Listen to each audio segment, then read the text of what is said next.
Okay, well, time for a little Saturday afternoon live stream. Been a while, YouTube. How you guys doing out there? Hope you guys are doing great.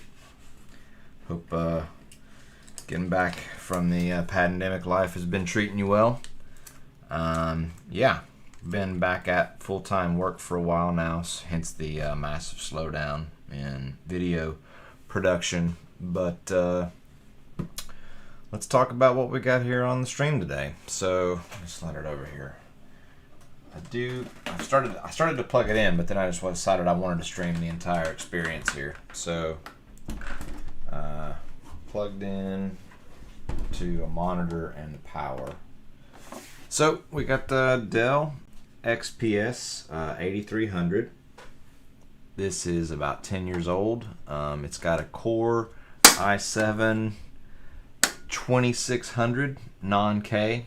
I don't think the Dell factory motherboards allow for overclocking anyway, so it wouldn't matter for you if you did swap in like a 2600K. The owner says it had a GT720 graphics card, single slot. I think that doesn't require any external power, so probably won't be the best gaming experience if it even runs. So yeah, let's see. I was looking at the factory specs on this, and it says it's supposed to have 16 gig of DDR3 1333 RAM, but I think the owner told me that this only has 8. So I don't know if that was a cost saving option, if he just took 8 gig out to slide into a different computer of his. Who knows? It's pretty dusty. Probably needs a good cleaning. It's dusty on the outside. We'll see how it is on the inside. It does have a refurb sticker here. It says it's got it's supposed to be loaded with Windows 10 Pro for refurb PCs, and it has the product key there on top. There was, when I picked it up from the guy on Craigslist, I was putting it in my car, and I did hear like a screw rolling around in there, so I'm like almost a little bit hesitant to turn it on in case we ground something out. But you only live once, and basically when you buy a $50 Craigslist PC, you gotta just bring it home, slap it to power, and send it on its way. Just gonna send it. I'm just gonna sneeze. Woo! Too much dust in that bad boy. It's white. It started to, you can see here, it started to yellow. The plastic, the non-painted plastic. The painted metal door is still nice and bright white, and in pretty good shape. A little bit of paint scraped on the corner there. Normal 10-year wear and tear. Nothing crazy. So let me continue plugging it all in here, and then let's just see if it turns on. And then I'm gonna see if I can configure it to show you guys the desktop after we see if it runs, and you guys can see what I'm seeing, and I'll just make the camera feed a little teeny tiny in the window. If I can keep that in there. All right. Okay. Oh dear. 3, 2, 1, contact. Sounds like an old computer. It's a good sign. I hear things. Oop, yes. XPS 8300 Dell splash screen. Windows. She works. I didn't get robbed.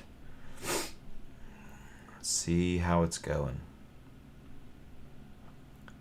So while we're waiting on this ancient machine to boot up, just let me explain my current setup, right? So I'm streaming from a Handycam through an HDMI cord out to a computer that's in another room. So I won't be able to monitor the live chats very well in this setup. Maybe I could just stream my own stream here on on this desktop. Oh, I don't know if it has Wi-Fi. I don't know. 10-year-old computers have built-in Wi-Fi. I'm trying to think, where did I live 10 years ago? 11. Yeah, you could get a desktop with built-in Wi-Fi, especially a premium one like this. This would have been pretty premium back in the day. Okay. It's taking a considerable amount of time to boot up, but it did, in fact, boot all the way into Windows. I think. Yeah. Thinking.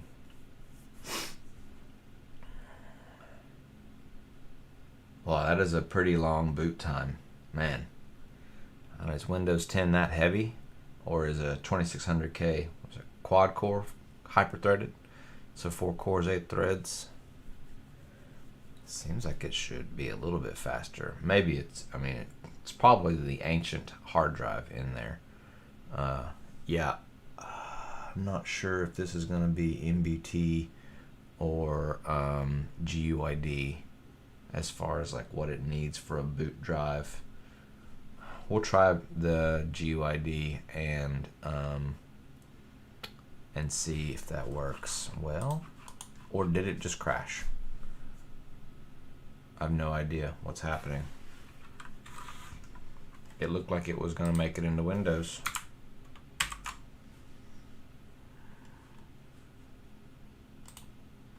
Oh, there it is. Just needed me to yell at it some. So what was that? 3 minutes, 4 minutes to get into Windows? Well, now that I've got Task Manager open, let's just see what we got here. Performance-wise. Hello? No, Task Manager's not responding. I just saw a meme about that the other day. It's like a Star Wars meme. Okay, so CPU, Intel Core i7 2600 CPU at 3.4 gigahertz. Yeah, 8 gig of DDR3 at 1333. So I know I've got some 16 gig not sticks, but 16 gig kits of DDR3 we could throw in there. Hard drive, 465 gigabyte hard drive, read speed 3.8 megabytes per second. Oof. Okay. Wait, disk. Did it just now get to the like Windows boot music? Wow. This thing is like pretty stinking laggy. And now the hard drive is like 100% utilization. Barely hitting 10 megabytes a second as far as transfer rate goes. And why are there's like, it says there's a USB disk. Oh, those are the card readers. Huh. Interesting that those show up here. And NVIDIA GeForce GT 720. So he wasn't lying. It's all checks out. So I didn't get robbed. I got exactly what I paid for. The problem is it's probably a hot mess when it comes to performance. I don't know what's going on with this hard drive. It is going ham, it looks like. What it's got the... Oh, this says disk's only at 20%. Host process for Windows. Network. Memory. Disk. No, the disk is definitely working. So just sitting here idle in Windows 10. The memory, it's using 25% almost, a quarter of its available memory, and a fifth of the hard drive bandwidth at idle. This is going to be interesting. So, okay, so that works. So now let's shut this down real fast and just take a look at the componentry. Let's see what we got in the, what's in the box. What's in the box?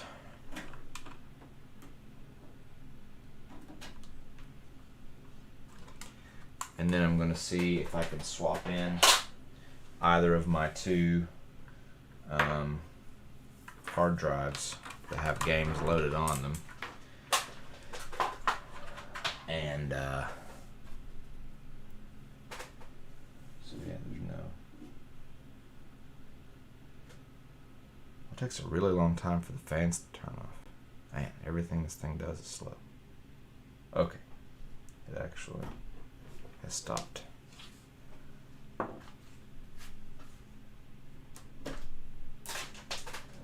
Okay. Let's get a little bit closer here. What do we have in here?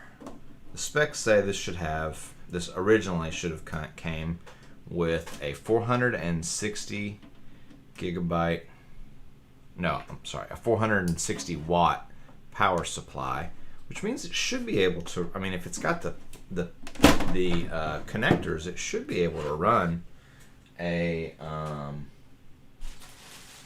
halfway decent graphics card, better than the 720. All right, look at that. There it is. So we've got a crappy stock Dell heatsink on there, on what looks like a fairly crappy stock Dell motherboard. No VRM heatsinks. 4-pin power to the CPU, which is really common for a 2600K. Hard drive here. Man, what a tiny little guy. Look at this thing. This thing is like, well, super small and anemic little little graphics card. Let's take a look at him. See what we got. What do we got going on here?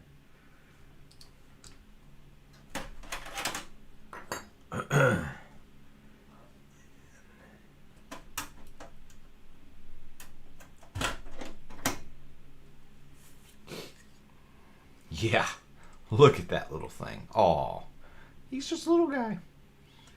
If you only needed 2 display outs, you have the option to disconnect this Mesozoic period display out here and use a low profile bracket. If you wanted to put on a low profile bracket, if you could find one that had the same display out configuration, this card definitely could be used in a low profile PC if you needed that. But boy, that is teeny. Does it have any markings on it? Nothing useful. It's like, oh yeah, there it is. GT720DE Dell. So this is like a Dell. It's probably got a Dell BIOS on it. It's just a the heatsink is basically just an aluminum plate that's finned, a finned aluminum plate, and this blower just blows air that way. But it doesn't even, I mean, it's not even like a good blower card because you have a totally solid I/O panel, so it's not like the hot air can go, not that this is going to create that much heat anyway. The hot air can exit through the, it's not even connected all the way through to exit out like a real blower card, like a dual slot blower card would be. Interesting. Alright, very small. Let's see. So this looks like what we'll be working with for GPU power. 2 6-pins. If we want to add more power, more graphical power. Let's look at this RAM here. Oh, we're missing a RAM slot holder, like RAM holder. That's not good. So this says crucial, yes, 4 gig. So it's at least 4 gig in, got a mix matched set. So we got Lenovo, IBM RAM, and Crucial RAM. It looks like, yeah, 2 4 gig sticks running at 1333, mismatched. So interesting. I'm sure that's not optimal for performance, having them be mismatched DIMMs. So maybe we can get it to boot up with a better stick of memory. I'm not going to do anything to the well, it might be worth investigating the thermal paste.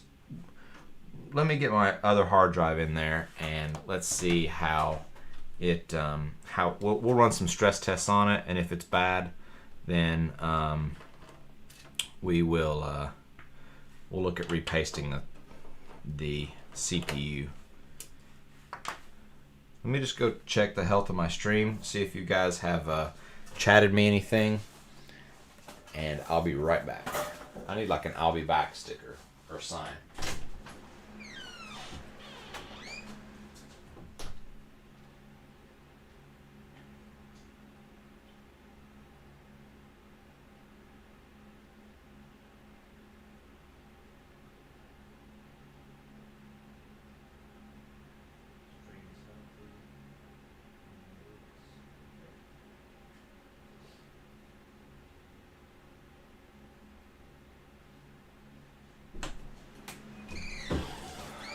Okay, so it looks like I did have one person join.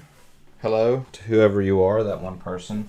And then one other person joined for like a millisecond and then leave. So I'm glad you had something better to do than watch this. I wish I had something better to do. Alright, so hard drive coming out. Seagate Pipeline hard drive, 500 gigabyte. Let's see, does it say anything about RPM or speed?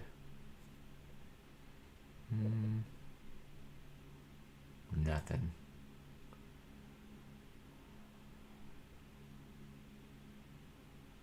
Pipeline HD2. I don't even know what that tier is of hard drive for Seagate. Foxconn connectors. Okay, so where's my hard drive? Let's just see if this boots.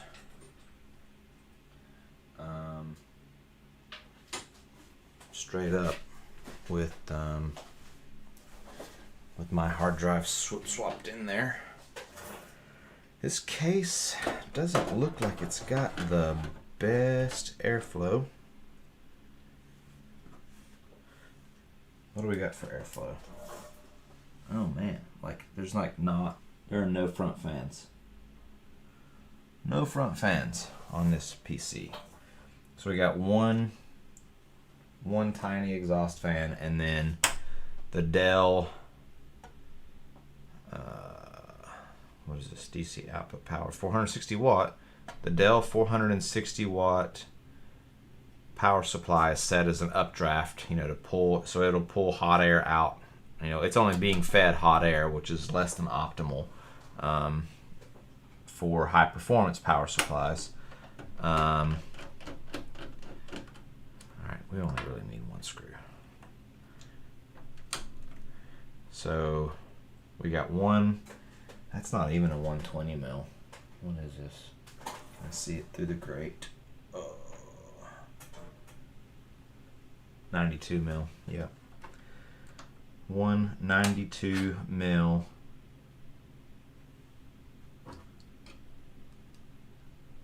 exhaust fan. So problem with my hard drive is the little L-shaped bracket on it is starting to break. It's gonna break eventually, and then I'll have to be very careful when I plug it in. I should probably get a new one, but them shits ain't free. Okay, let's put this bad boy back in.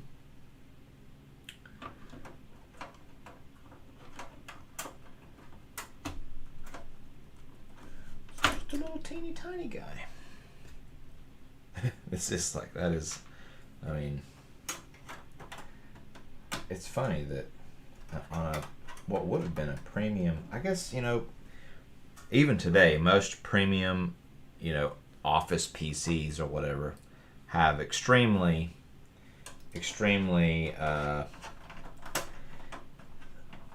weak and feeble GPUs. If they have a dedicated graphics card at all, most of them probably just have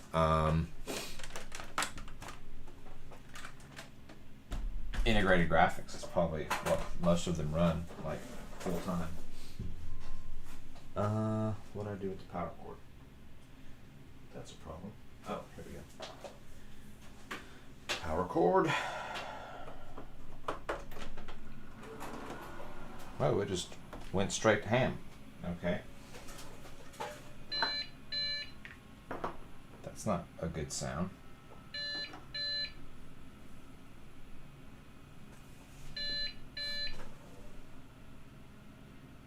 Oh, there's no RAM. I didn't put the RAM back in there. I'm an idiot.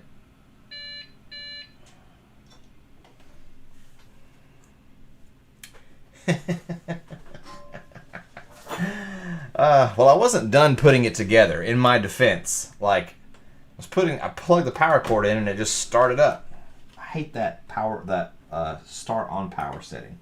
That is not something that I condone the use of for most applications, especially a home PC.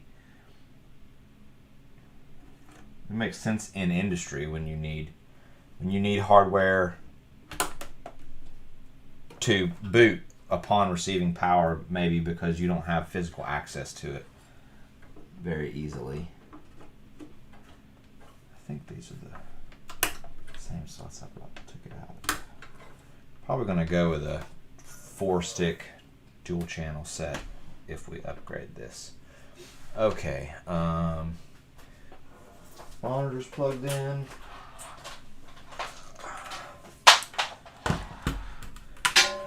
Let's get every time. All right, there we go. And then our super cheap travel mouse again, nice and free. All right. Okay. One more time.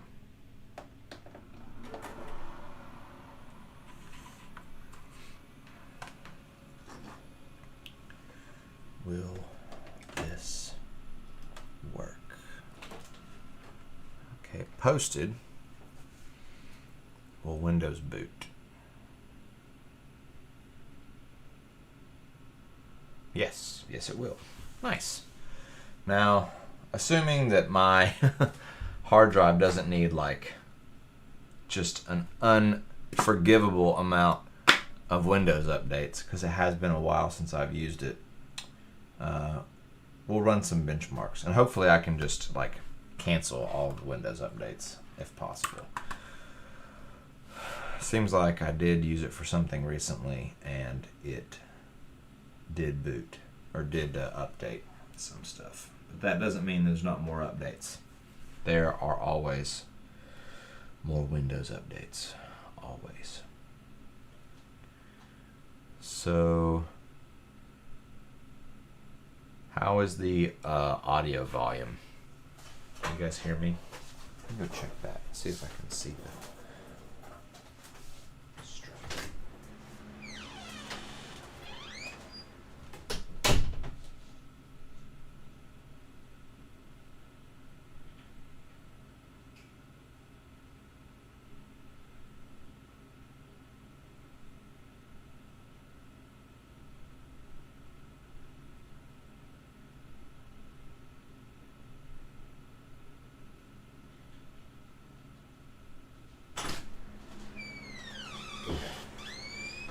Audio volume looks decent. Sounds decent. Looks decent. Let's see what we got for RAM. While I try not to trip over all the crap that's on the floor on this side of the workbench. Let's see. DDR3. Looking for see if I got a 16 gig set of RAM here. Let's see, G-Skill, Trident X.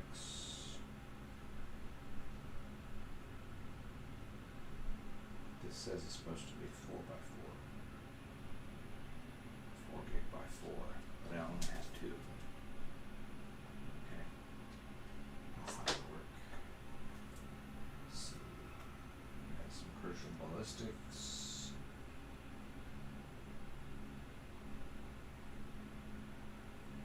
DDR3. I think this is a working 16 gig 4-stick set. So I'll try that. A disk read error occurred. Well, that's not good.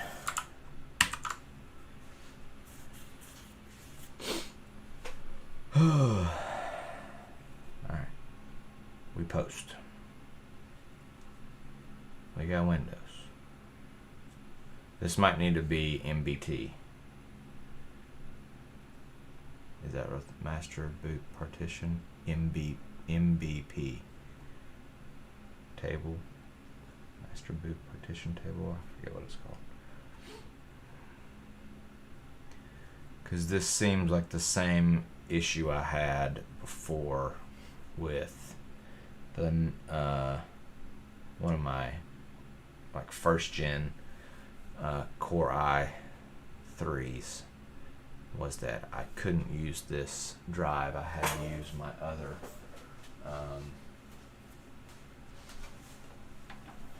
drive that had been partitioned in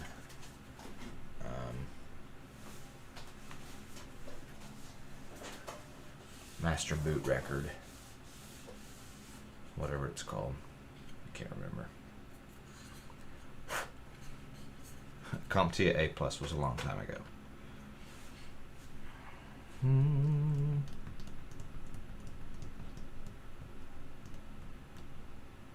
It's thinking about it, and then it nope.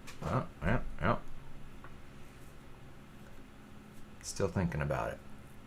It's having lots of thoughts. There's a lot of thoughts going on.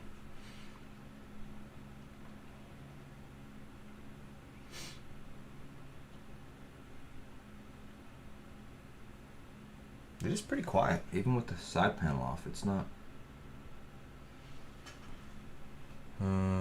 Okay. System thread exception not handled. Ryzen master driver .sys. Why is the Ryzen master driver trying to do shit with this computer to start with?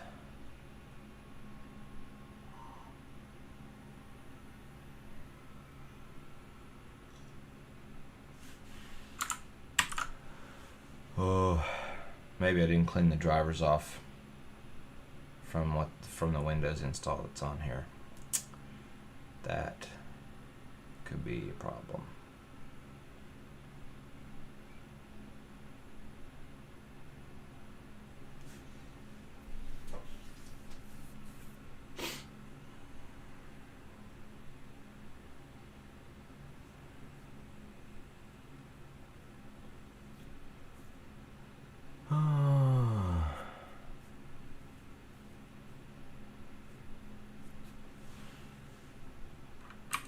Just restart the PC. Alright, well, may have to get another PC that's got a Ryzen or it's got a AMD motherboard. I think I've got one out in the other room to do a quick cleanup of the driver package that's on this disk here. We'll see. If it doesn't boot this time, if we're still getting errors, I will grab another PC and wipe the drivers off of this thing real fast. Usually Windows is pretty good about, you know, shoving drivers it doesn't need to the side and just going forward with a really basic desktop setup. If you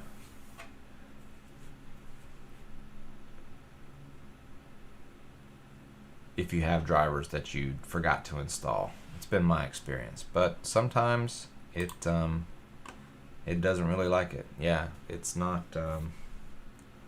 liking that AMD Ryzen Master driver.sys. So we're going to shut it down. And alright, we're going to shut this down real fast. Promise we're going to get back to the Dell XPS. So I bought this for $50 on Craigslist. Seemed like a pretty good deal. It still seems like a pretty good deal considering that it's going to put its beautiful mug right there in your face. Right there in your face. I do like the I mean, it's pretty classic styling. Close the door. It's actually, in my experience, it's pretty rare to find one where that door still works and is not just like hanging agape constantly. So let me grab another PC real fast. It's got an AMD board in it.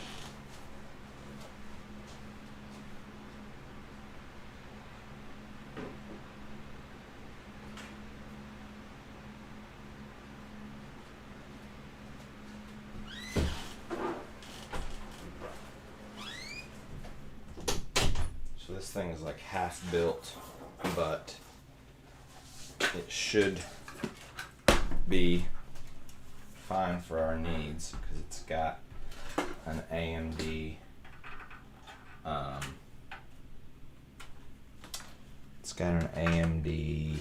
Athlon 3000G in it, I want to say.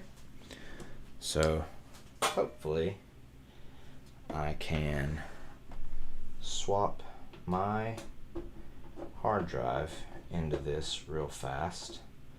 We'll use the integrated graphics on the Athlon to get video out.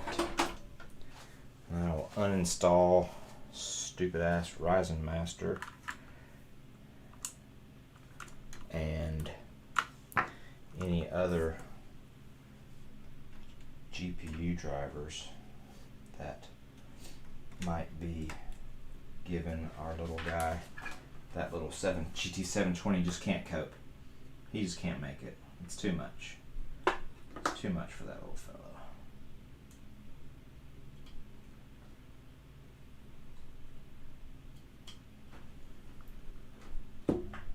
Alright.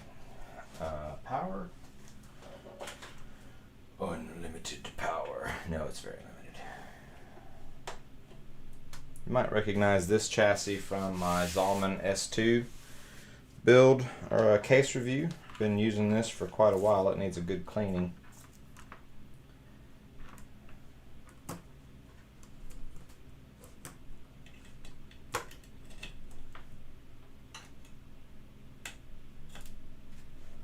Okay,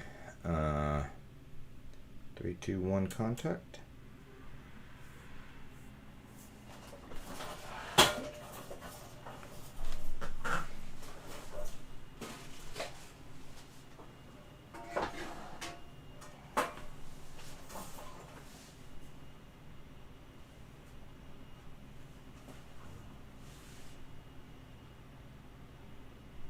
No video out.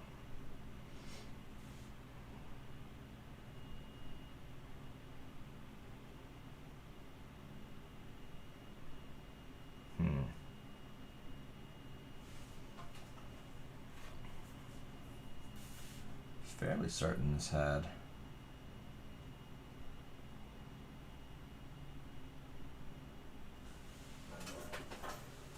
Ryzen 3000G in it. Let's clear CMOS here real fast. I might have the DGPU disabled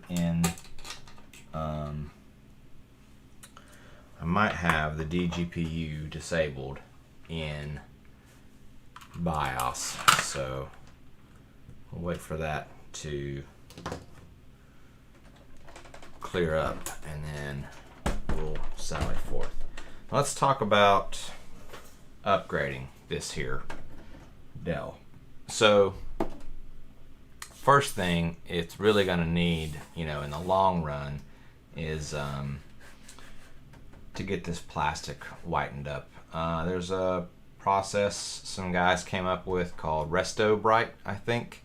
And then there's like the bootleg version of it. Basically you go get some activator cream from Sally's Beauty Supply, and then you like wrap it up in plastic wrap and set it in the sun, and it like bleaches it back white. I will probably give that a try. It does allow you to kind of like save the stickers that are in place. I'm not really super worried, honestly. I don't even know if this is the actual license that's being used on that hard drive or not. So cosmetically, I think the only thing it needs is a bit of a cleanup and to get these two panels removed, detached, and then re-whitened. I got a 16 gig kit of Crucial Ballistics DDR3 here. Not really sure what the specs are on this. 1600 megahertz. I don't think this will even allow it to clock above 1333, but it should clock them at 1333 with no issue. And then we have two 6-pin power connectors. So a modern graphics card upgrade is just not in the cards. See what I did there? Dad joke for you. Because they're just unimaginably expensive. Just ridiculous how much graphics cards cost right now. It's been really hard for me to sell PCs because I can't get components. For a long time, it was hard to even get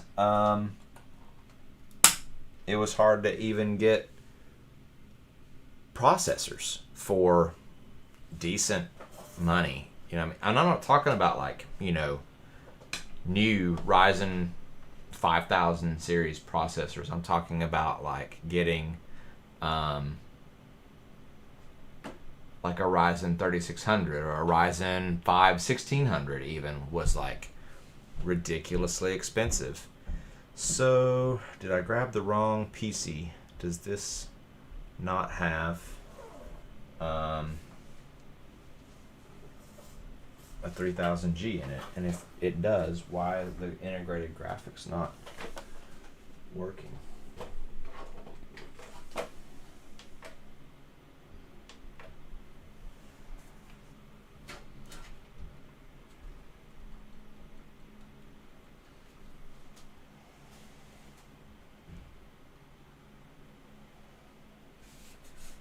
Well, this is going downhill fast.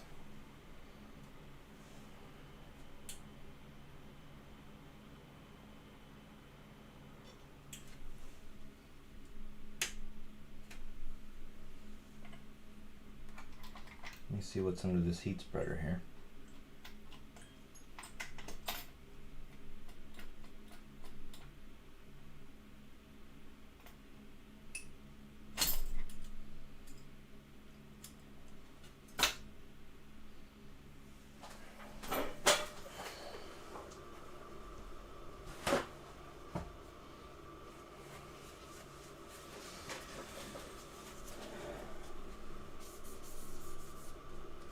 This is a Ryzen or an Athlon 3000G, and I'm just not sure why I can't get video out on it.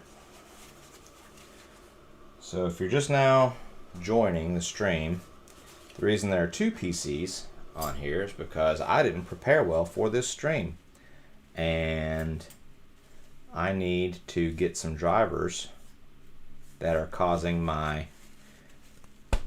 poor old Dell to have issues off of my test hard drive. But I can't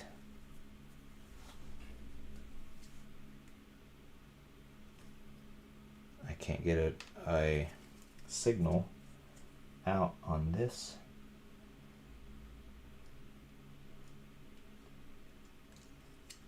Athlon 3000G that I conscripted to help in this process.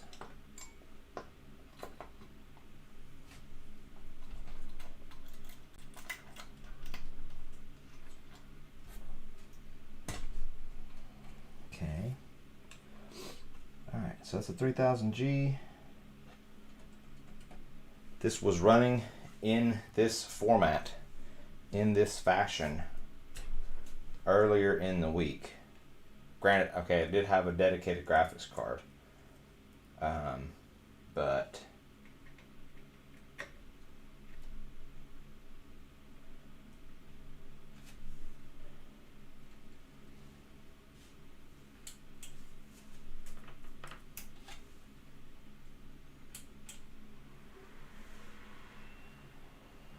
maybe the HDMI port on that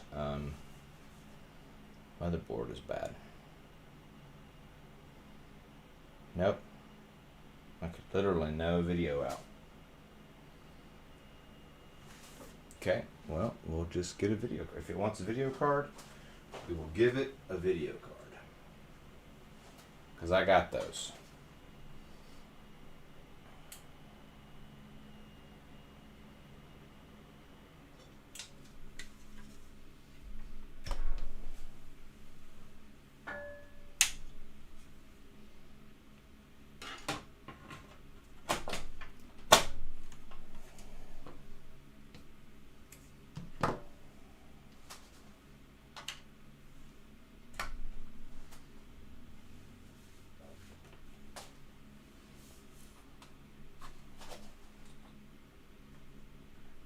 Card.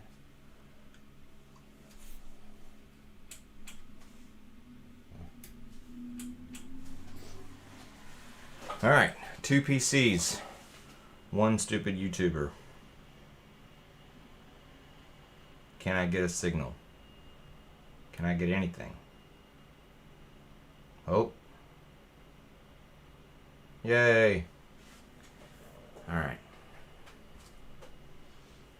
Preparing automatic repair. Automatic repair that doesn't repair anything, really.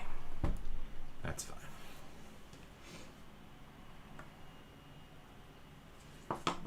Diagnosing the PC. PC just needs hardware that's compatible with the drivers that are loaded into the operating system, is all the PC really needs.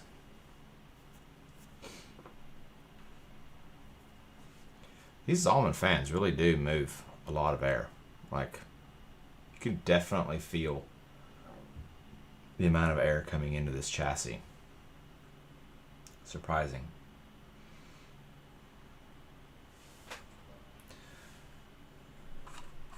Just restart. Thank you.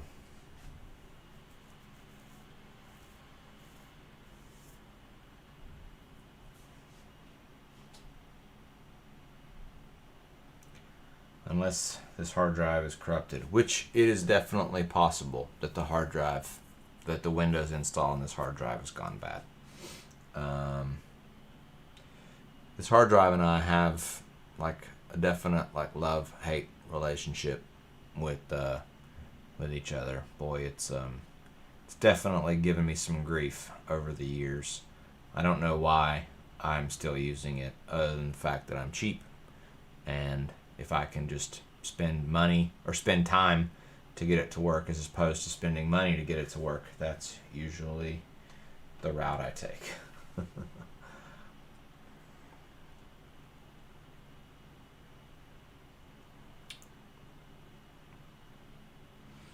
Okay, so watching this new modern 3000G boot into Windows and take forever, I don't feel quite as... I feel like maybe I judged the 2600K a little too harshly. Now, granted, this is 2 cores, 4 threads versus 4 cores, 8 threads, but these are 4 very old cores and threads versus 2, like, when the 3000G come out? 2019? 2 years old? It's a toddler. This guy's getting ready to go to junior high school. Let me check the stream. Might go get myself a tasty libation. I'll leave a chat.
Yay!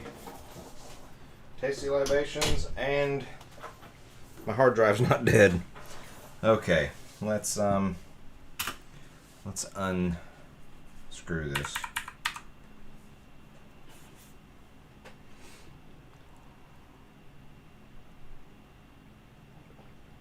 Okay, quick recap of what's going on here. Craigslist Dell XPS 8300, $50. It works.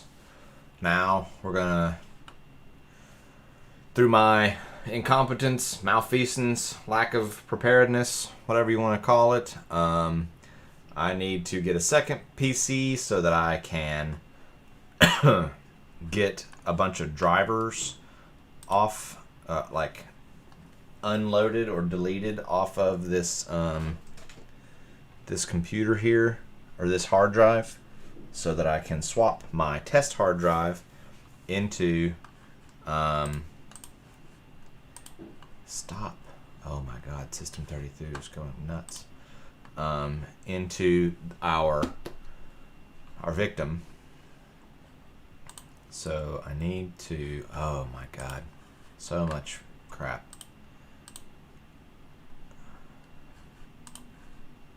No wonder the 2600K didn't want to boot into this thing. It's just, alright, so I need to get in the safe mode.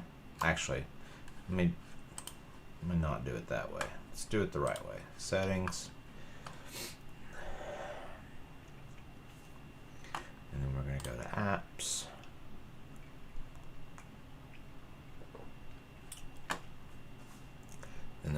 wait for this Athlon to figure out what it wants to do with its life.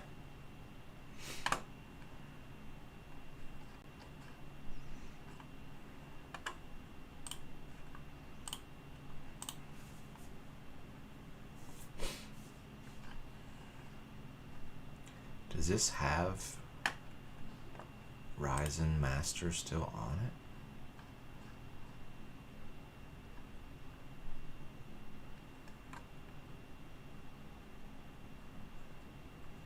Red Dead.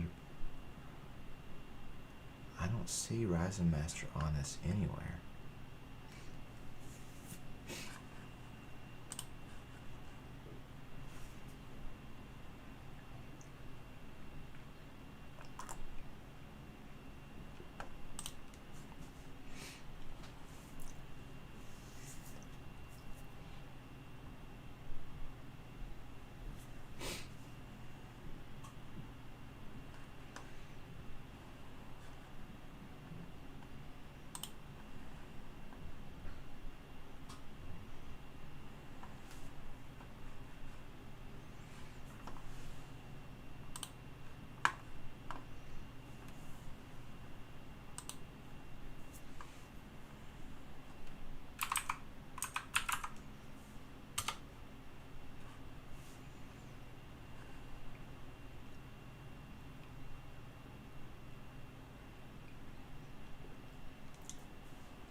Honestly, I'm a little bit worried that the display port or display outs on the motherboard are dead, or the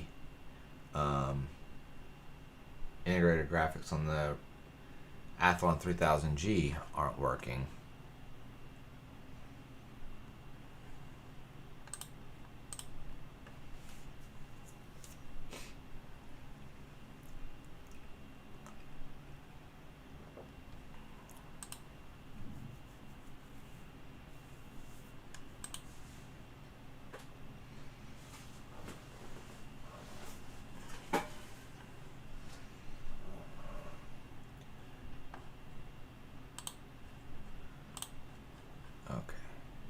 Couldn't find Ryzen on searching the file search. So let's restart this bad boy, and then then we're going to restart it again, and we'll use DDU to clean out the rest of the display drivers. The error message I was getting with the Dell, though, was that there was a conflict with Ryzen Master, which, as far as I can see from this angle, isn't currently installed on this hard drive or on this image. So that is concerning, that there's some kind of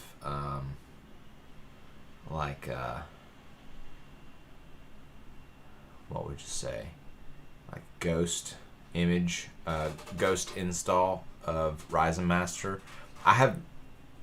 In my experience, Ryzen Master is just an absolute bastard to get uninstalled. It usually, I'll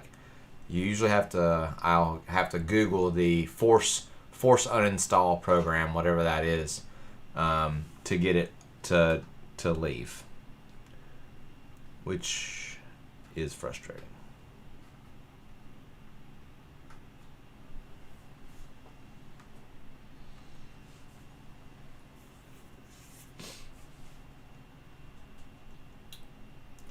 Definitely need to clean the Zalman out.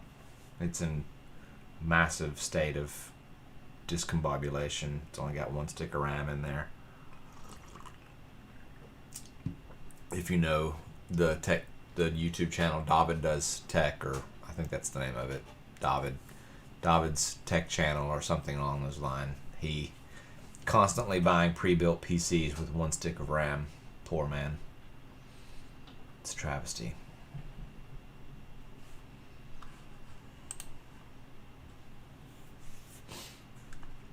Flamingos again.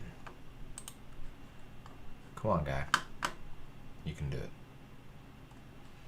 Boy, I drank this Taste the Libation pretty fast. It's, you know, I'm having a Coke and a smile.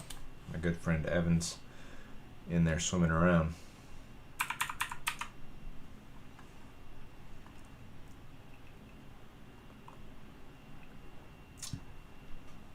I really wish that I could just have like background music playing in here while I stream, but you know, you get like copyright strikes and all kinds of stuff. Even it's like, not for you. I'm not playing the music for you. I'm playing the music for me while I work on this computer. It'd just be nice. I guess I could put headphones on so you guys can't hear it. But then I would be talking super loud all the time because I'd be listening to headphones. And everyone all the time just, you know, it's two immutable facts. If you're using speakerphone or you have headphones on, you just talk crazy loud for no real reason.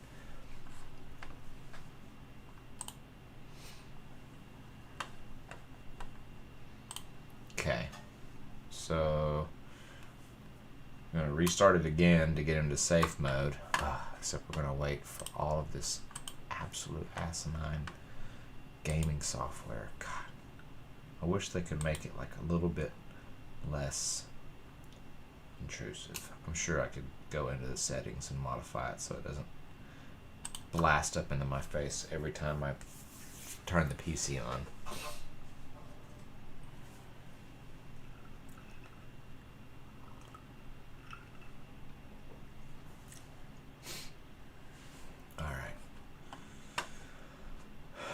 Troubleshoot. Advanced options. Startup settings. Restart.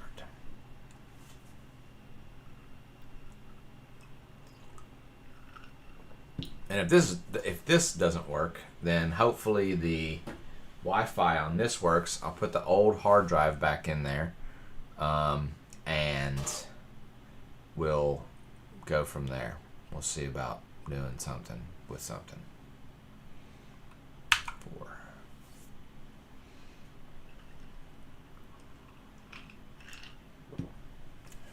I can at least run like Cinebench R20 or R15 to get a read on. Yeah, I could download Hardware Info 64 and Cinebench and something that's free to stress the graphics card, Heaven or something, and to see what it gets. Temperature wise, frame rate wise. I was interested. I wonder how much RAM VRAM does a GT720 have? And what are my good options here for two 6 pins? What do I have? It's got 2 6 pins. Let's talk about what are we gonna do for 2 6 pins? So 6-pin power, something that's better than a GT720. 2 6 pins, Asus, GTX 560 Ti. Okay, I got that. Runs on 2 6 pins. I got another 560 Ti. Palette version. I think this is supposed to be higher clock. This is the highest clocked 560 Ti out there. Do I have something from the 7000 series? Yes, I do. Actually, yeah, I just got through rebuilding this actually. So this has a 6 and an 8 pin. I probably have a an adapter or two. I keep that thing on me. So this is a GTX 770 gigabyte WindForce 2 gig. It's 2 gig card. That's why I was wondering like how much VRAM does a GT 720 have? Because if I had a 774 gig, that might be a thing to discuss. All right, display driver uninstaller. Run that as an administrator.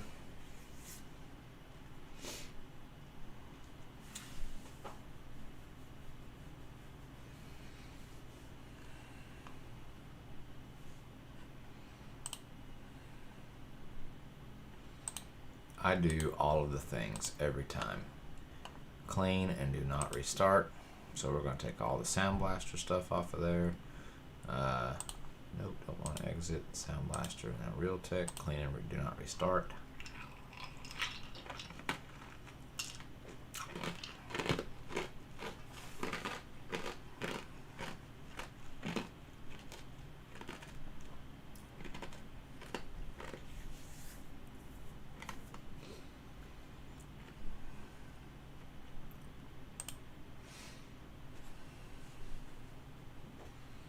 So what we're doing right now is we're running display driver uninstaller to get all of the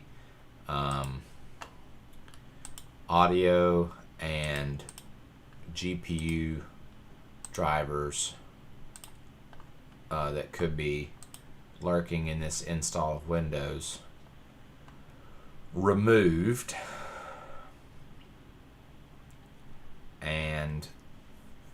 But I've still got to find where my Ryzen Master chicanery is hanging out somewhere in here, because that is like a problem for this guy. It's a problem for the XPS. Okay, Intel down, NVIDIA down.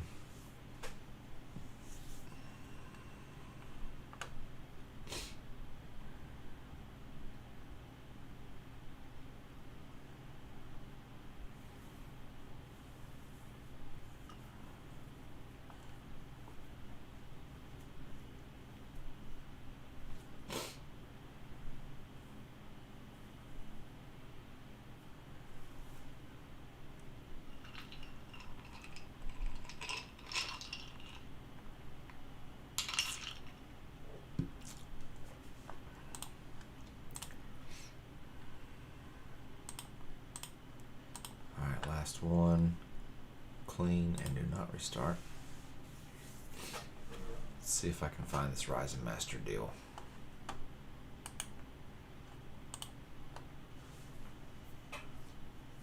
Once we get rid of the AMD graphics. So I already uninstalled the Radeon drivers, but DDU goes into your registry and cleans up all the leftover artifacts. Very handy program. Alright, so DDU has done its thing. So let's just type Ryzen Master in here.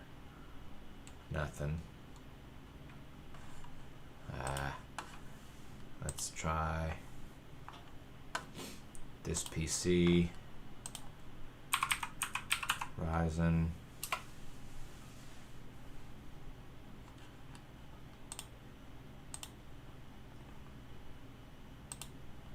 Turn on the index. See if that helps speed it up.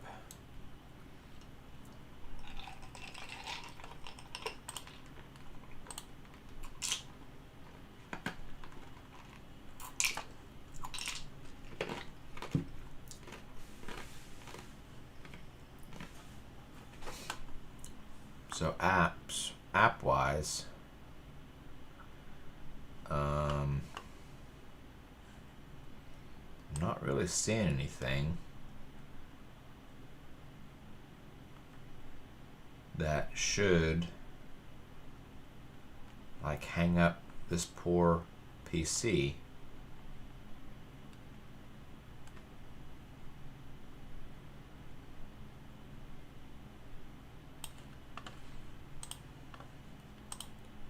don't need that.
Not really sure what it is or where.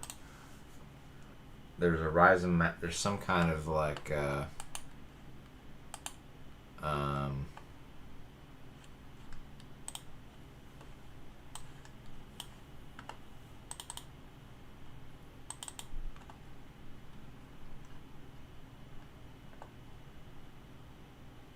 no Ryzen Master AMD chipset and IO drivers.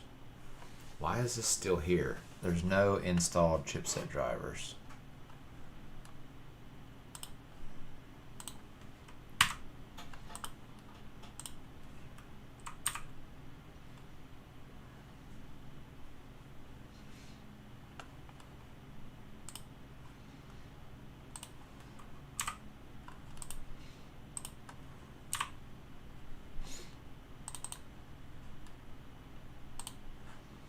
There's no installed ASUS either.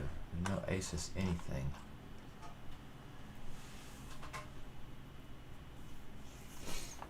Might be time to just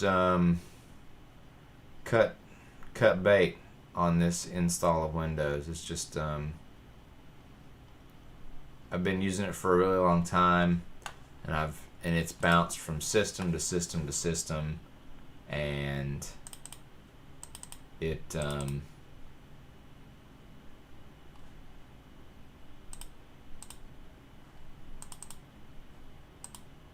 probably time to reformat format this disk. And I don't do the whole rollback or reset on Windows. Like I just blanket, just salt the earth. So that's disappointing. I kind of wanted to get more done on this stream. I don't know what 0G registry is. How does this shit get on here? I try to be fairly circumspect as far as like what is on this PC, but it looks like I've got some problems. Yeah, there's all kinds of Ryzen PPK-G drivers. App data roaming AMD chipset driver installer.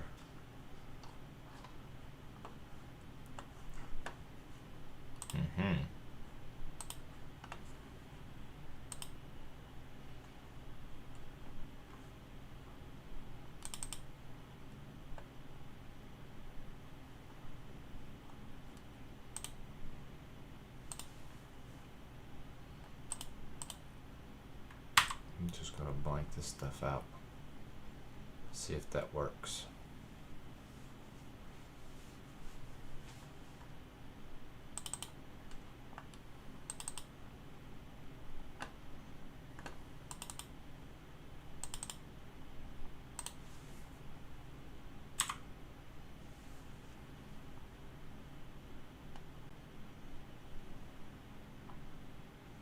we'll see.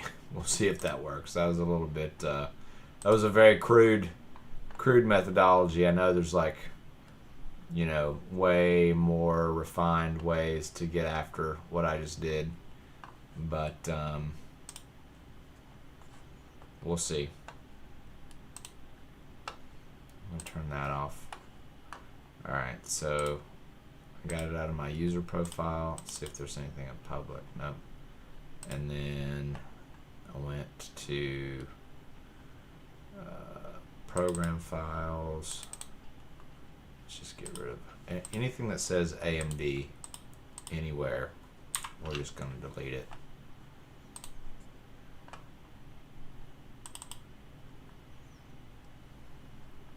I'm not going to delete anything in the Windows folder though. All right.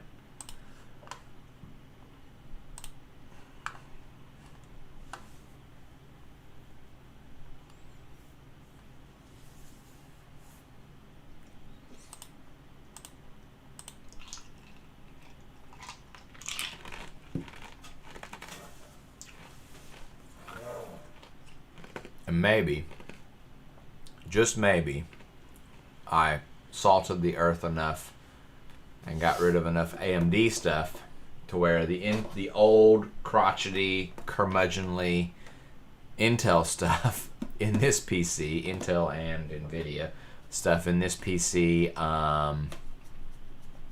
like won't take offense to what it sees when it tries to boot into Windows. Otherwise, we'll try the master boot partition, whatever, MBR, master boot record partition, something or other drive that's not for GUID installs. Although this seems to read the GUID partition table drive fine, so I don't know. Otherwise, you know, we'll give it a shot here. We'll cycle through a couple different installs of Windows and see if I can get something cooking. And if I can't, then we will revert back to the old hard drive and just do some baseline tests on that and see what we get. And we'll extrapolate out from there. Although I really would like to be able to run some like actual games on this from this drive. I would like to run like CS:GO and what other stuff could you try to run on a GT 720 that I have? CS:GO, maybe, I don't know, League of Legends? Would LOL run on this? Who knows? Who can say? We're going to find out, though. We're going to find out if I can get any of this to actually work.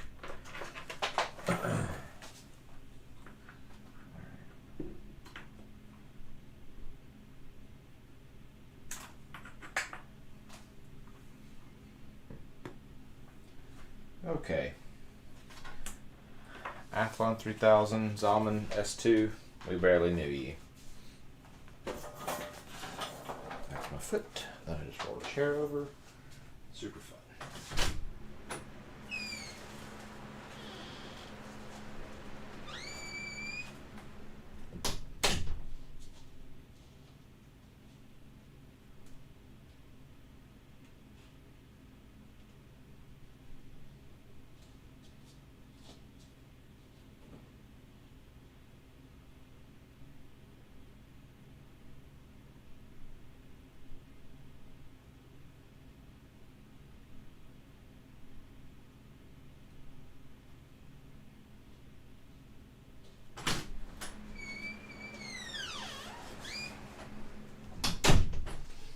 Okay, let's see if I can get this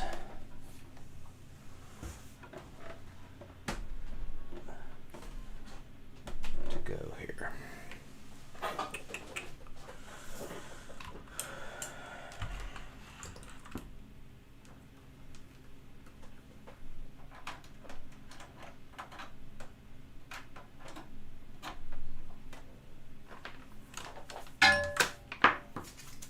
Might go grab myself another tasty libation here momentarily. But see if we can get myself through a few more tests before I need another drink. This PC is driving me to drink, I'm telling you.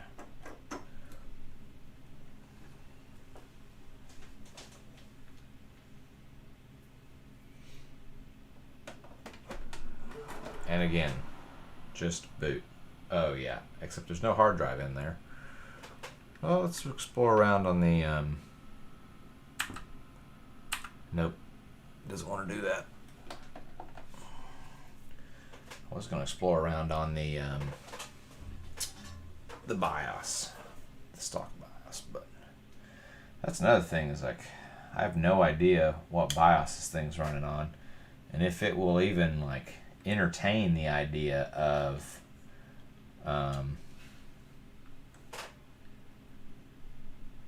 another graphics card, like an upgraded graphics card. Probably should look into that. Fairly sure it will take the RAM and it will just run it at 1333, which is fine. I mean, it's not fine, it's pretty crappy, honestly. But it's 1600 gig or 1600 megahertz RAM, so. But it is Crucial Ballistics. It would probably be overclockable on like a motherboard that had that capability. All right, so future home of a GTX 770? Maybe. Will that even fit in there?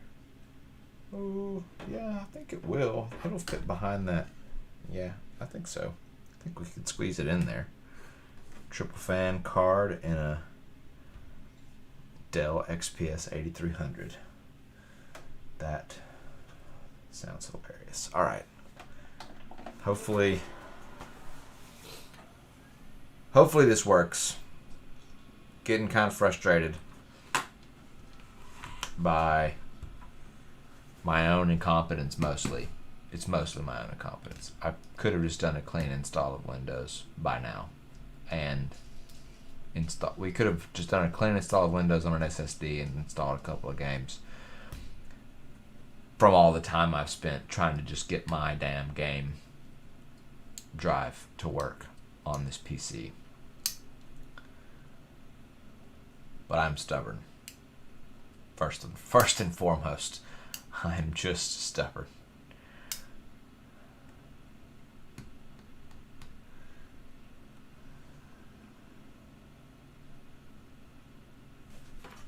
Okay, so my brute force method may have worked. Yes. Like I said, stubborn.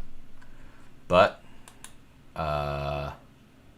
evidently successful. So now this poor 10-year-old PC is going to have to wade through all of the auto execute shenanigans of this hard drive and this install.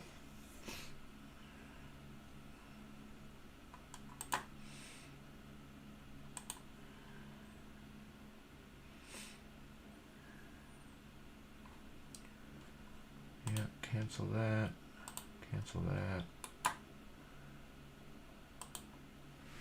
Can I get to the display settings? Come on, guys. Here we go.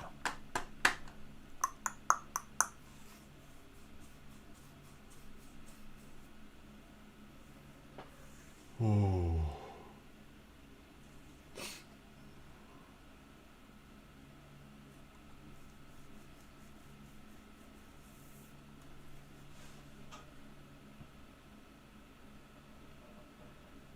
I also don't remember how you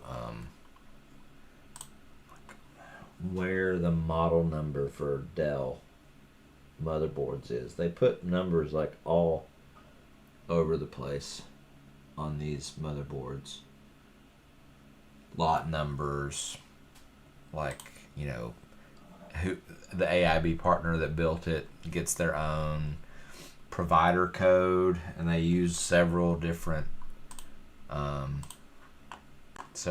contracted companies usually to build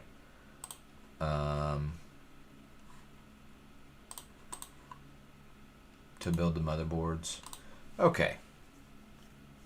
So now comes the tricky part. Something I haven't done on stream for a while. Okay, well, actually, hold on. Setting up device, optical mount.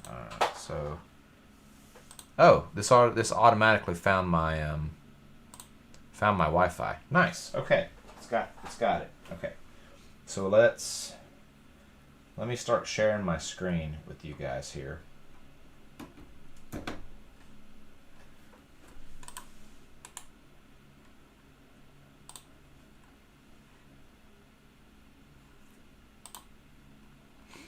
Didn't detect another display.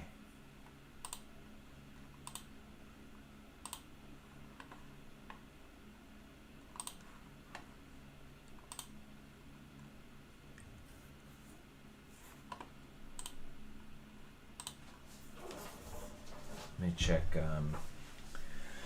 me check OSB and see if that is.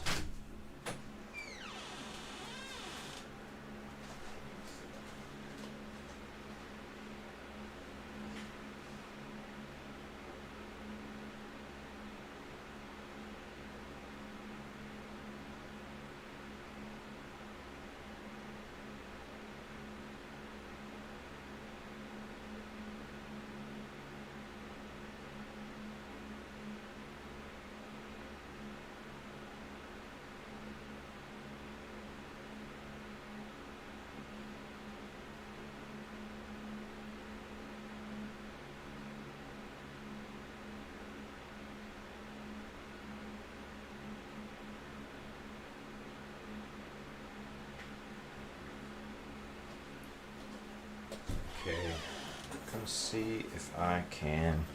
We're gonna reboot it one more time. Let's see, what do we got? Store event mega sale. 3 months of Discord Nitro. Final Vault reveal control. You're expecting. Somebody posted something on Discord the other day that said control was free, which is interesting. It would be interesting if true.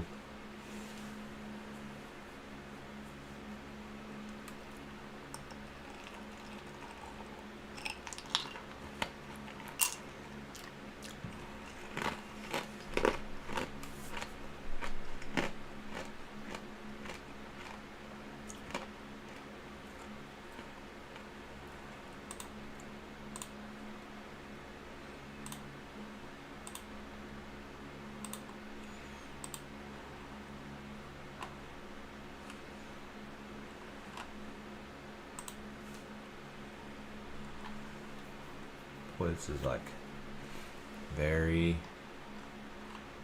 very slow. So it's not a good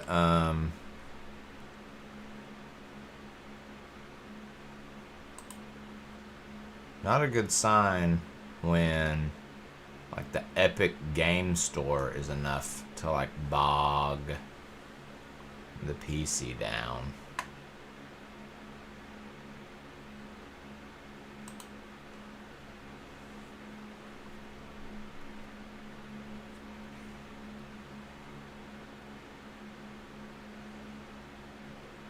Maybe control's no longer free. I don't know. It popped up for a second there, and then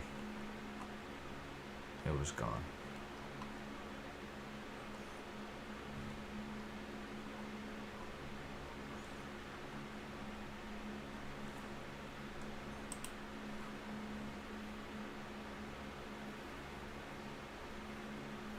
Maybe I missed free control.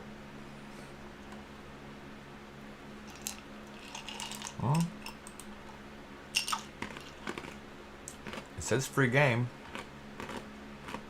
Learn more. I want to learn more about a free game. Can I? Am I allowed? Does Epic Games just say, "Hey, bro, you're on an XPS 8300. You can't have this." which honestly should be within their rights. They should probably be able to say, like, hey, we see what you got over there. It's like not gonna work for you.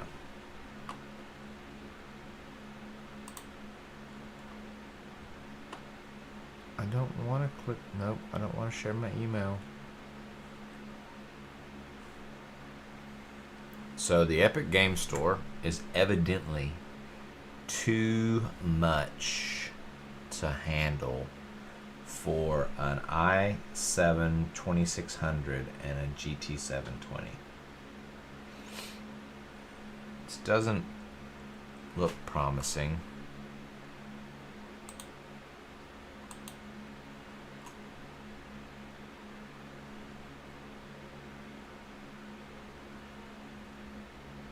This could take a few minutes. Alright, so I'm not getting video out to, I'm not getting the option to send video out to my capture card. Click each image containing a motor bus. Yeah, that's one. That's probably one. That's one.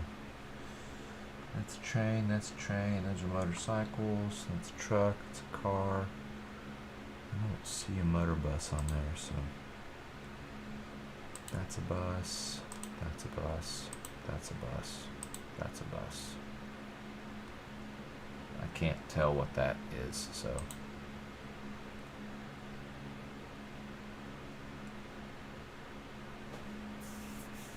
Thank you.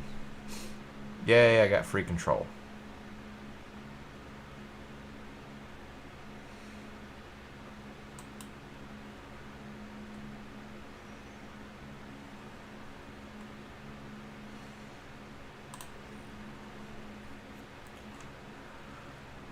So, do I have a bunch of stuff going on? I guess. Is there a bunch of downloads? Is there a bunch of like chicanery? Shenanigans? That's not what I want.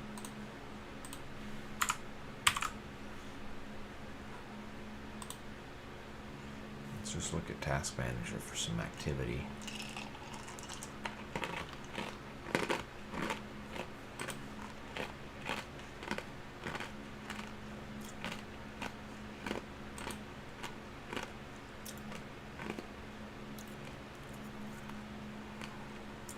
Epic Games Launcher is doing something terrible to, let's see, 40% of my memory is being used by something.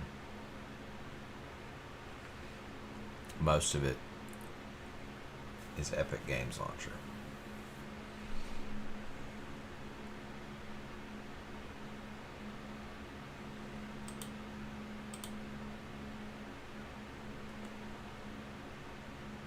And then anti-malware also, and service host. Those are like the main culprits. Okay, let's see.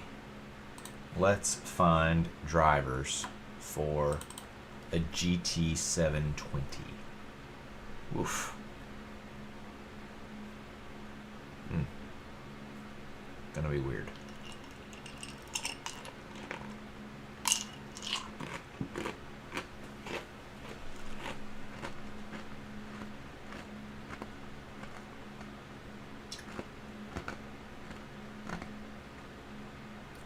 Does Dell even still host chipset drivers for their motherboard?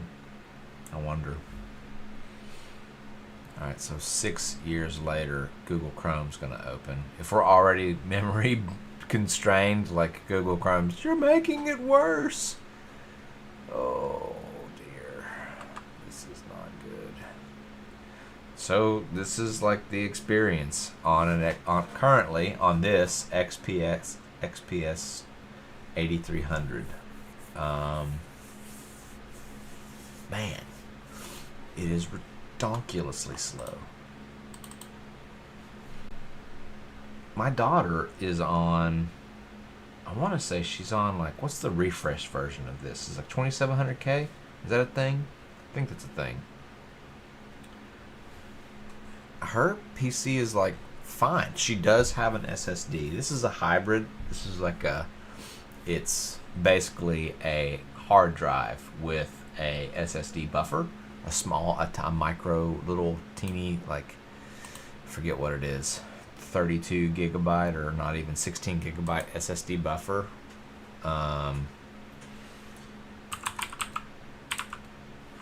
Video drivers. Can you still get drivers for a GT 720? Is it a GeForce? I guess.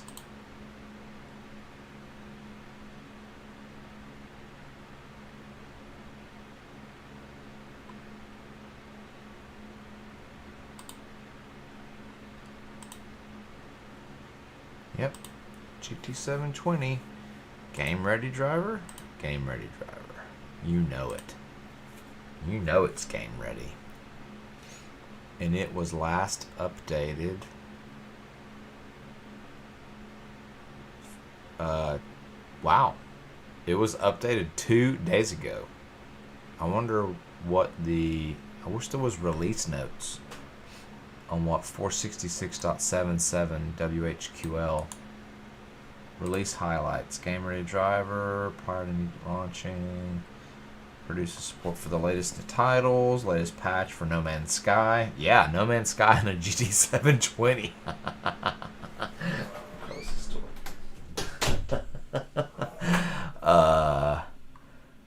DLSS.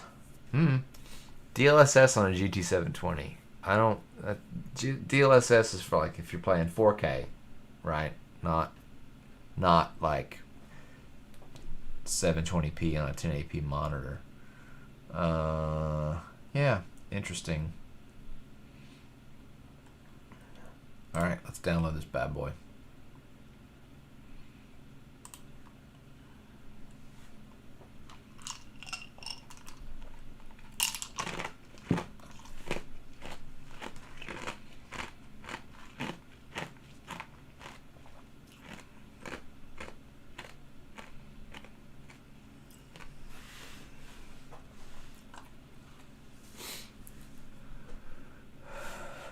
Hello? Download, yes.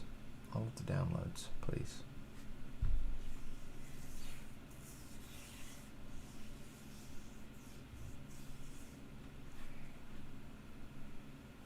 It's very slow.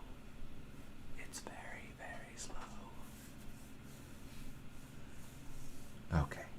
It's decided that it's acknowledged. Ugh, now I've got 2 instances. It's so slow that you think it didn't get the memo the first time, and you click it again, and you wind up downloading 2 of the damn things. Frustrating.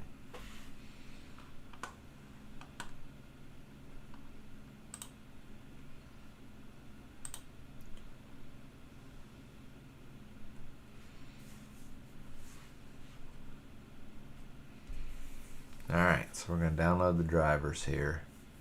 Get them installed. Who knows?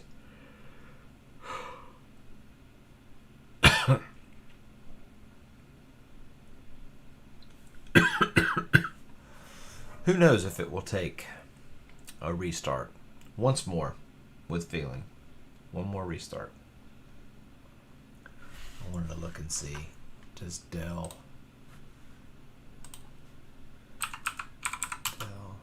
XPS 3300 drivers.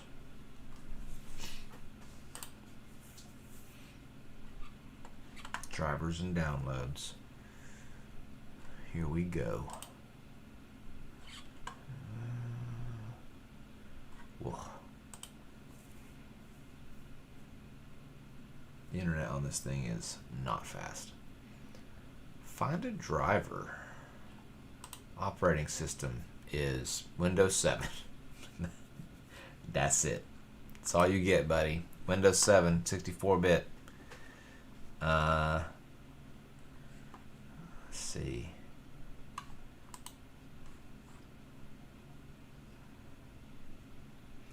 Got a driver for the Bluetooth module. We got a driver for the hard drive firmware for Samsung hard drive. So 1700 3.5 2 SATA 2 firmware update. Wireless LAN mini half card driver update. System BIOS from 2011. Ethernet controller driver, Radeon graphics. So this was evidently available originally with an HD 6450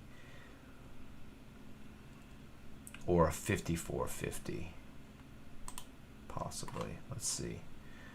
Category. Chipset. There we go. So December 2013. This package provides the Intel chipset software installation utility and is supported on the Vostro desktop and XPS desktop 8300 that are running on the following Windows operating system. Windows 7.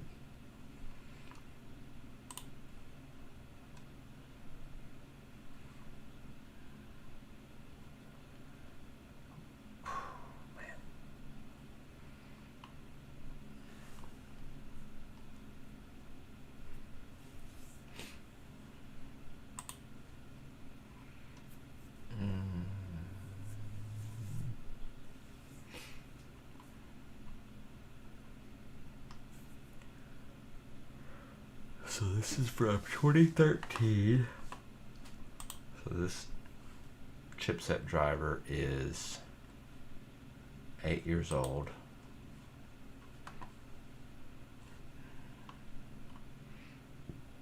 Which is interesting considering that. So when is the GT720? When was that released?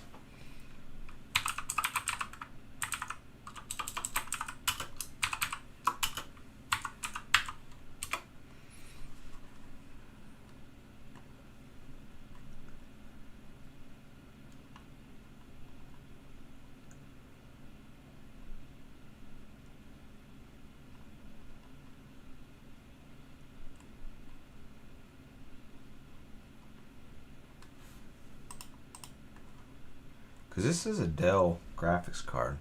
It's a Dell BIOS. Chipset, video.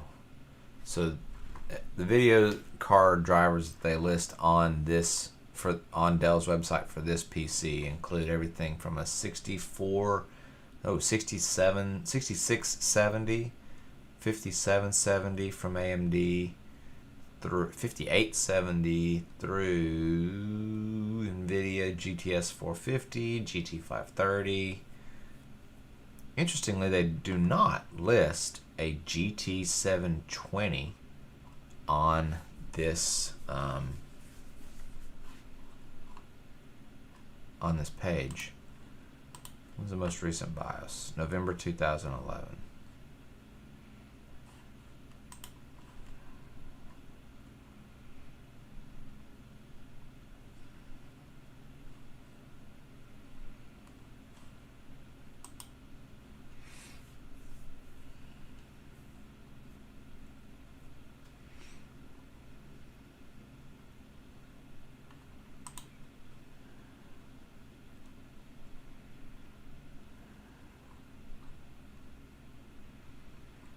Version A06 of the BIOS.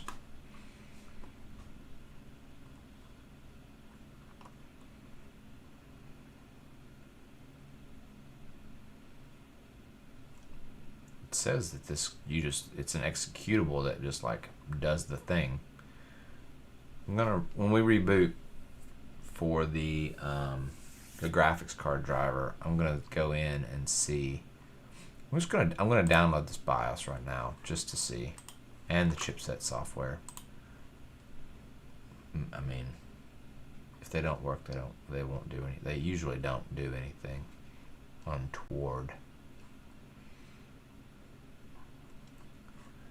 Okay, says GT720 release date. When did this thing come out? 2014. Okay, so GT720 is newer than the XPS 8300. So March of 2014 by a couple of years, because the i7 2600 release date was, let's see, March 7th, 2014 versus January 20th. Yeah, so 3 years older. So this is 10 years old, 10 years and some change. But this graphics card, this GT720, is 7 years old. I'm sure it was a huge upgrade. Compare if this PC came with something along the lines of, an HD 5450, that yeah, oof, no fun. Or even like a GTS 450, yeah, GT 420, oof.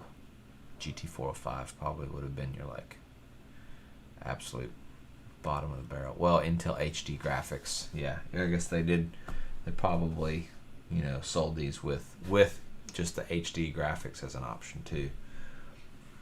Kind of surprising that they would do that in an 8300, but I thought this was kind of a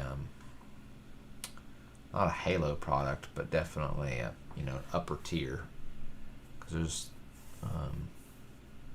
the XPS line, usually an XPS line with an i7, usually a fairly premium product. That's why a lot of people feel like they still hold up today, as general purpose computers. I think with an SSD and a clean install of Windows 10 and some drivers, it would make in its current state with the 720 and 8 gigabyte of RAM, a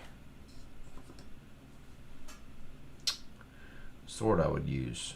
It would be like a minimum bar to entry for competent office PC type stuff, But even Microsoft Office can tax systems resources. At work, I do. I'll have two Excel spreadsheets open from a virtual, not virtual, but from a shared hard drive on the network, and just going back and forth trying to manipulate data or move data between two spreadsheets open at the same time. Choose up my little thin client, which is much more modern than this, right? That my little thin client it's not even a thin client. It is a thick client. It has local resources. It's got it's 16 gigabyte of DDR4. It's got an i5 8th gen. I think it's a 8500, and it's running on integrated graphics, right? But an i5 8th gen should be, leaps and bounds ahead in my mind of a 2600K or a 2600, but and that PC does have an SSD in it also. Man, this is taking forever to download. Holy crap, we've almost got it. Okay. It's there. It's basically there.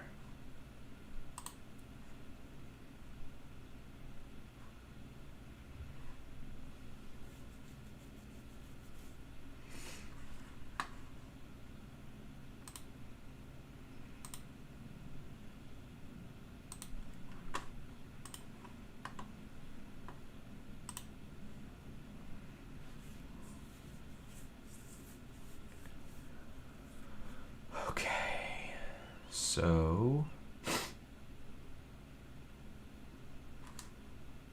close all of that.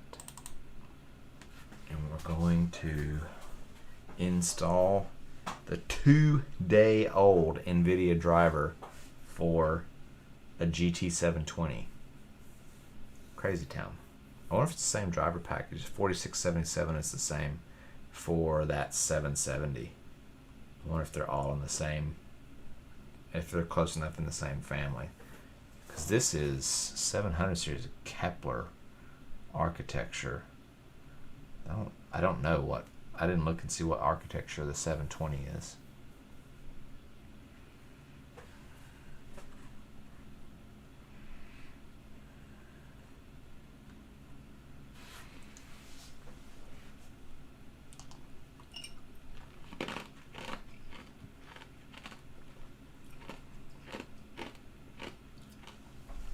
Can it even open the driver pack? Oh my goodness.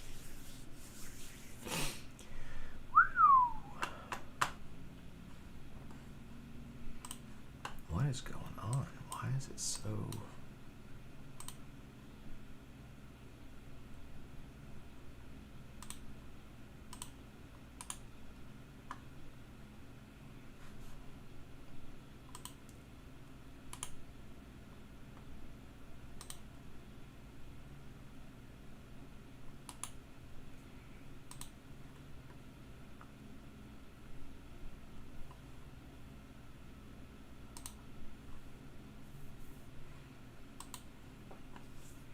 It was epic. Epic Games. Just fucking me up.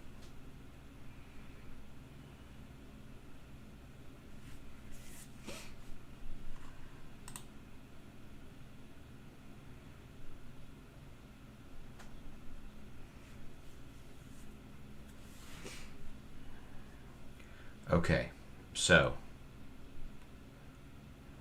we're like 2 hours into the stream and we've barely scratched the surface. But to recap, I bought a used PC off of Craigslist. Other than being like what I would consider acceptably dusty for office PC, it seems to work in an acceptable fashion, right? Like it displays out, it processes, it does things. It's just old. It's got a 2600. It's got a GT 720 upgraded PC. The guy said this had been his gaming PC for a long time. I was like, wow, I'm sorry. Oh, I wondered if he needed a hug. Took me a super long time to get my my hard drive that has all my games loaded onto it cleaned up enough to where it wouldn't give this curmudgeonly and crotchety old 2600. And I think probably even more of the problem is the Dell motherboard is very particular about its interactions with drivers. So once I got that cleaned up, then proceeded to get it started to work, but now it's taking an ice age to install graphics drivers for this GT 720 on my hard drive.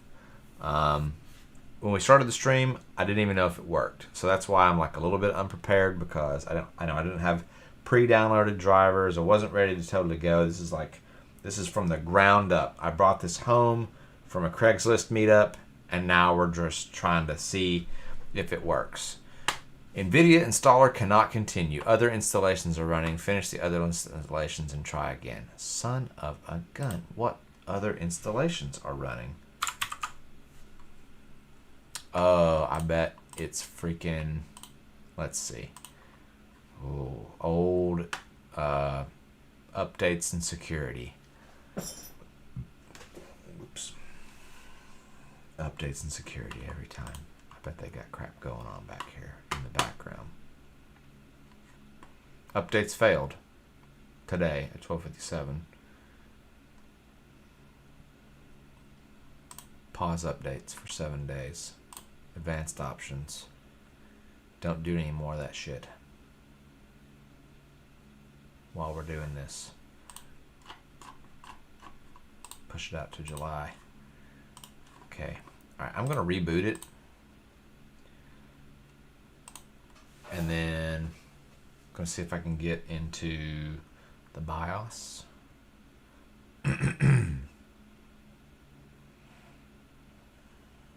I swear it's gonna get better. But if you're here, if you've been watching this, you're just coming along with the ride, for the ride. This is just the way it goes sometimes when you're working on computers. A lot of dead space, dead air, dead time waiting on restarting screens, refresh screens, install screens. Just a lot of sitting around looking at things, wondering if it's going to work. So this GTX 770 may work. No idea if it'll work in this PC or not. I went right past the load screen, or the splash screen for the BIOS. We'll get in there eventually, poke around to see if it's A06. Plan is to see if I have an adapter to get this in. So I got this GTX 770 WindForce gigabyte WindForce card for free, actually. Spent $0 on this. I upgraded a guy's computer. He paid me to update his computer with a better graphics card, and I think I put an SSD and a graphics card in his PC. And this was the card that he had in there. It was filthy, gummed up, dirty at the time, and only one of the fans worked. I don't have any idea how it had been hanging on for dear life for so long. But basically when I did the work, which he paid me to do, I asked him if he wanted this, and he said he didn't have any use for it and I could have it. So I purchased 3 fans. I've purchased the fan kit off of eBay to replace the fans, and I cleaned it all up, replaced the thermal paste and thermal pads, and it runs like a treat. It runs as original, which, I mean, it's a GTX 770, so it's not like it, I didn't make it better than it ever was. It's just now it runs as if it were the card it has always been, which should be a huge, considerable upgrade over a GT 720. I see 1, 2, 3, 4. There's 4 RAM pads, VRAM module pads on the PCB for the 720. This has, how many does this have? And this is not an apples to apples comparison because I'm sure they're totally different modules, but this has 1, 2, 3, 4, 5, 6, 7, 8, 9. I think there's one here too. Yeah, 10 RAM pads. I think these 2 are empty, though. I don't think there's actually RAM modules on those 2. Maybe I'm wrong. Looks like there's definitely, yeah, so 10 VRAM modules versus 4. I'm sure these are GDDR5, and those are probably God knows what. So just a moment. I don't want to do any of this. I would rather you not. Remind me later. Okay. So let's see if we can get the NVIDIA graphics drivers to, well, let's see. Evidently Windows installed something on its lonesome. I love it when it does that. I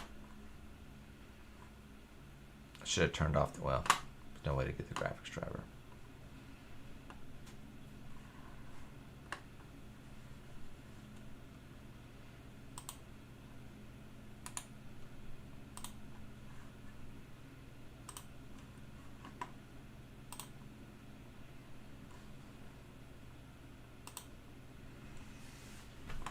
So which driver is this? Which driver did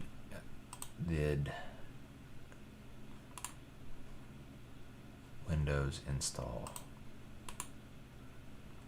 Oh, so much crap.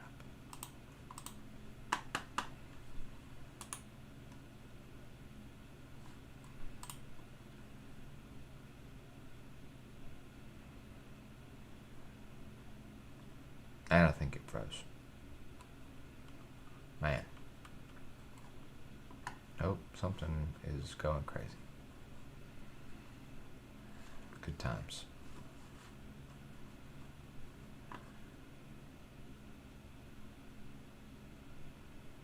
Wow, it's just like, man, it's so slow.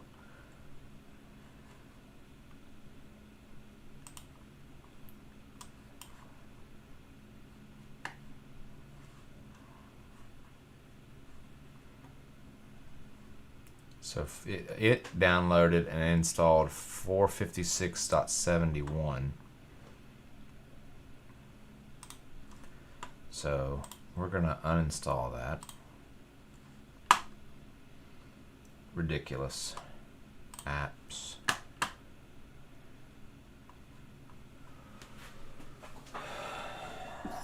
Windows thinks it's doing you a favor.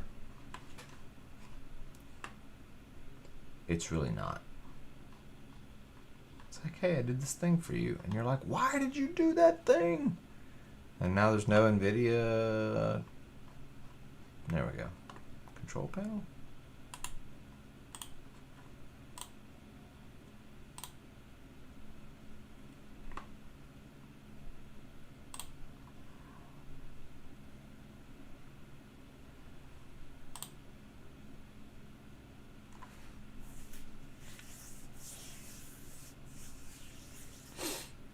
Okay, while that slides through, I'm going to go get myself another tasty libation, consult with my friend Evan about things and stuff, the meaning of life.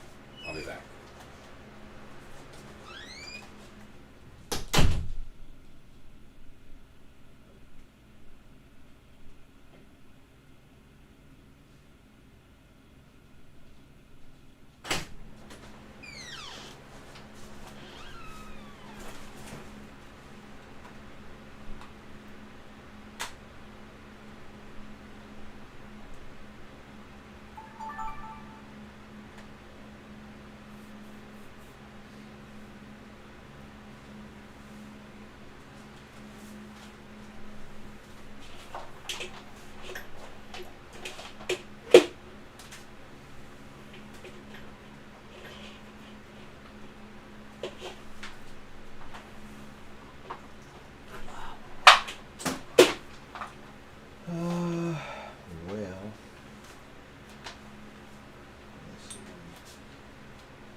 My camera.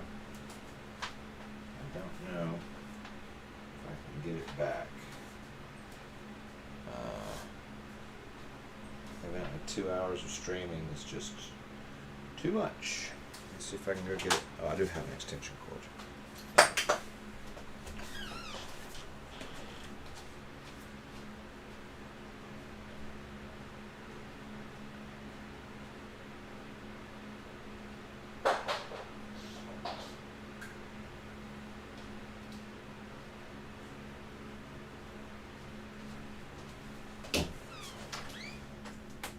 Streaming on battery power and lost that camera. Not a good look. Let's see if I can get it back. Will it work? Will it be on while it's charging? I guess is another question with the Sony Handycams.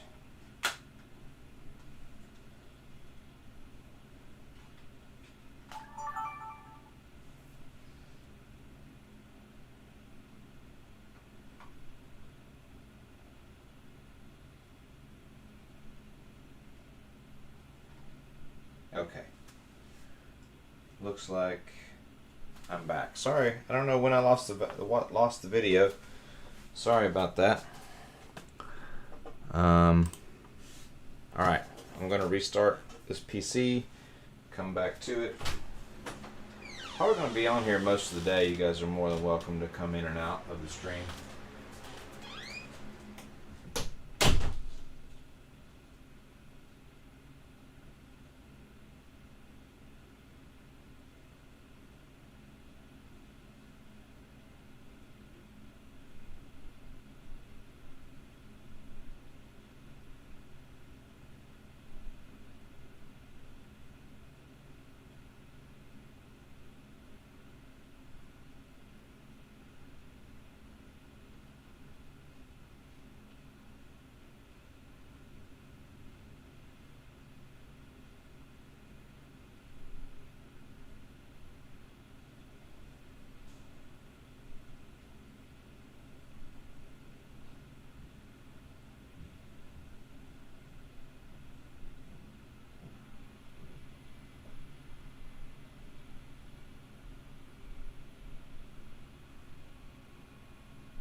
Okay, we're back.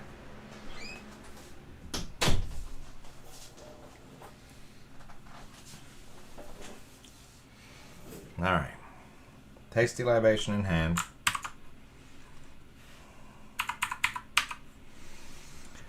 And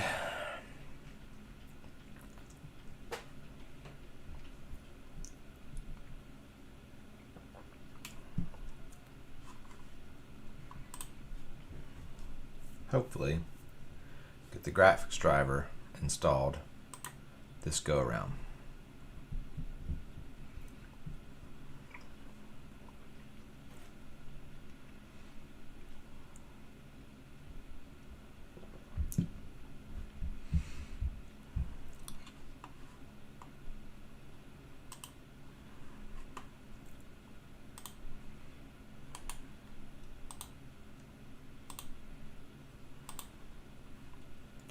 We're just gonna let Steam update, otherwise it will just take. It'll even take even longer to get to the games. Gotta get to them eventually.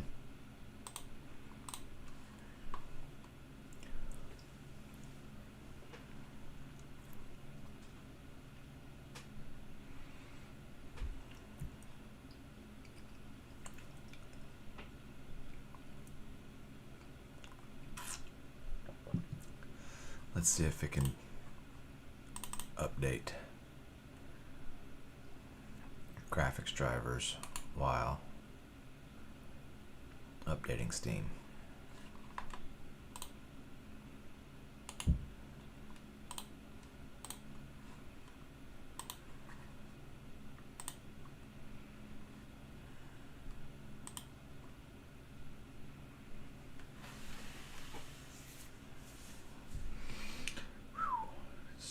insanely slow.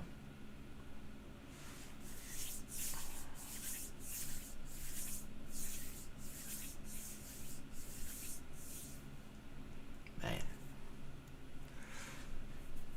So, was this PC worth $50? I'm not like convinced even like right now.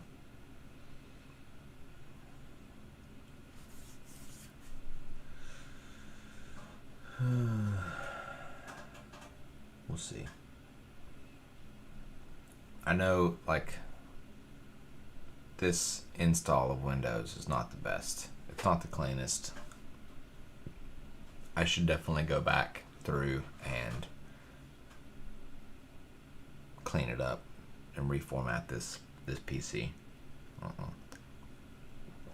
This hard drive.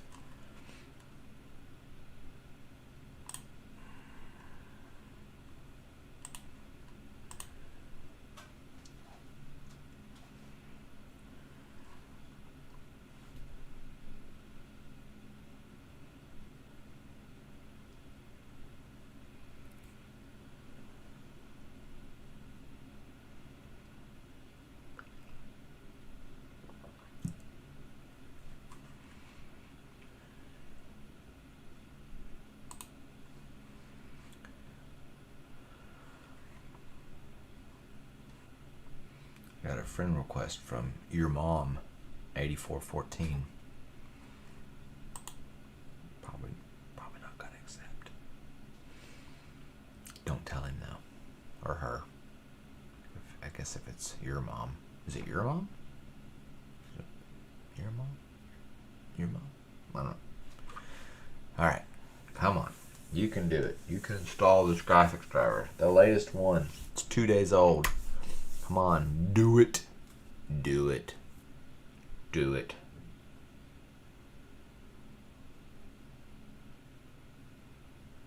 Thinking.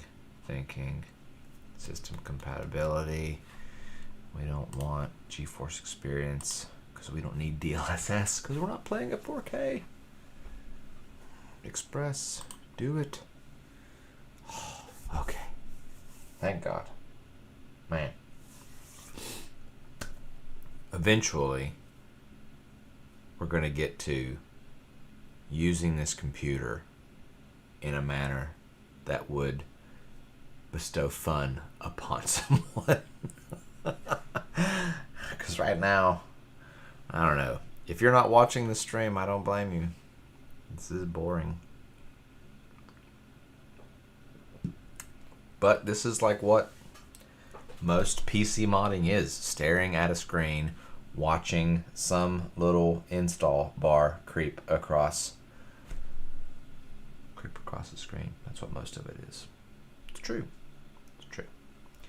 So let's see. We should definitely see if it can play Crysis. And then, well, first let's check the temps. Let's just throw a workload at it real fast and see how that goes. Probably do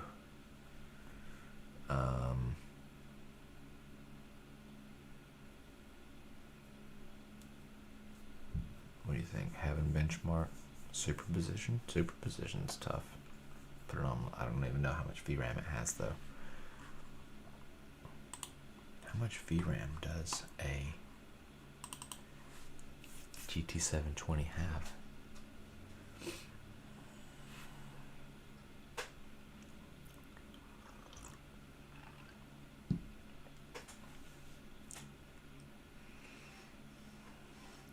I'm going to say 1 gig, but those are probably 4 256 megabyte modules.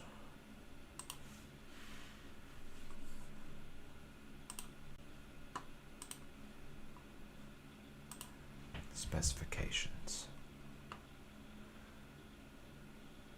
I didn't ask for Pakistan. I don't want to know about Pakistan. What happened here? Specifications, please.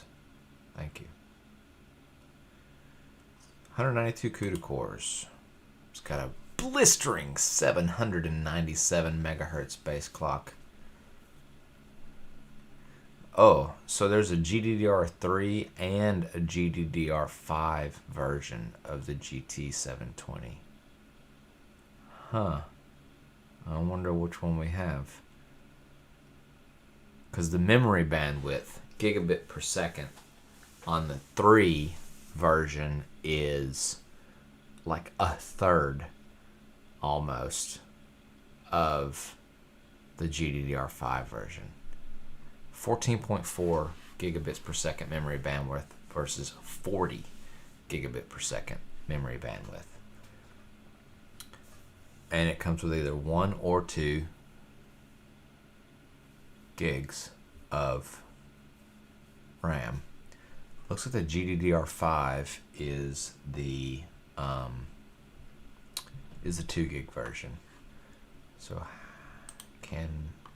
once the graphics driver installs and hardware monitor can like see down in it, hopefully, or hardware info 64, either one. Hopefully one of those 2 programs, or MSI Afterburner. I don't think it shows you. I don't think it gives you the specs of the memory interface, but one of those 2, or GPU-Z. GPU-Z should tell me for sure. I don't know why I didn't think of that. But typically, you get more info once the drivers are enabled. So roll of the dice. So a Dell GT720 of unknown like provenance. I don't know what day it was, what year it was made or purchased even. It seems like it was likely an upgrade from Radeon, an older Radeon HD 5000 series graphics card, more than likely, or a GT 400 series graphics card. That's actually the more likely. Is he had an NVIDIA GT 400, he saw a GT 720 and thought, wow, that's got to be like 300 better. GT 400 to the GT 700 is 300 better for sure.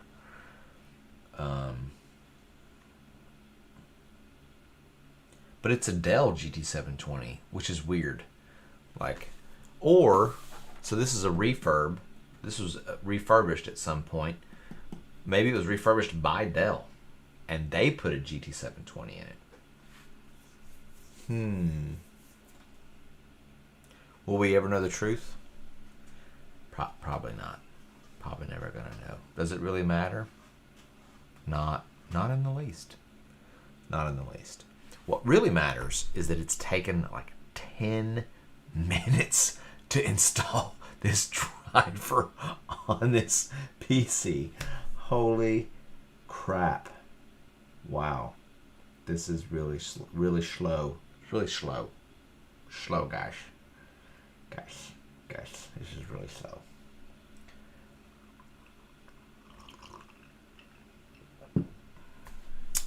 Man. Alright, so coming soon to a stream near you, I'm going to hopefully add this desktop to the stream. Take this and go whoop.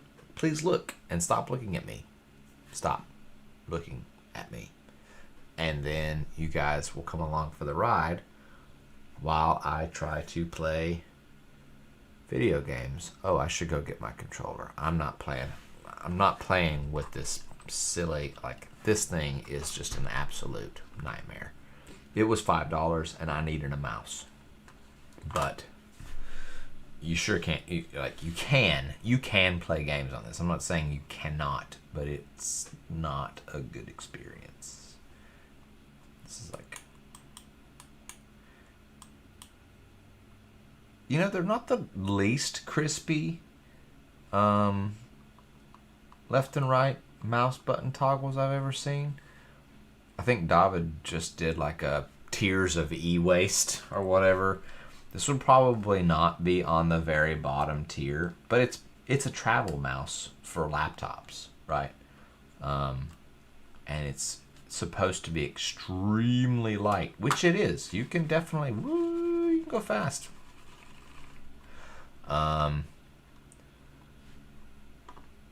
But it's very small.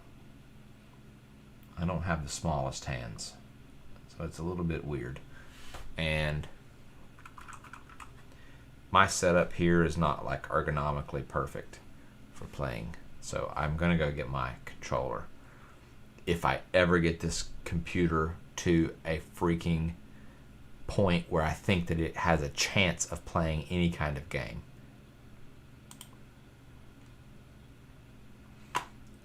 NVIDIA installer has finished. Installer has finished.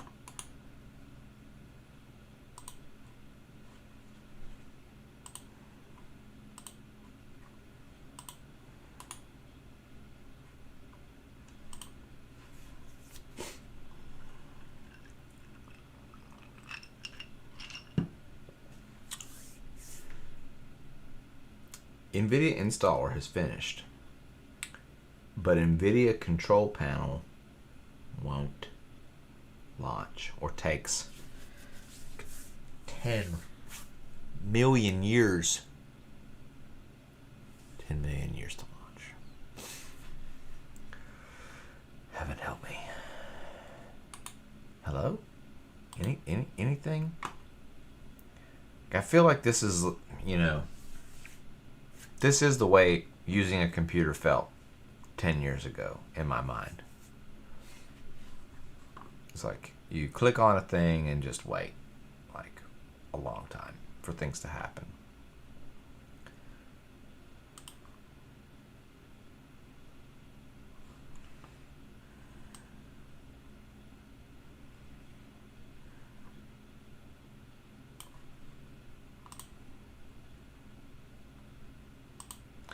Prefer maximum performance.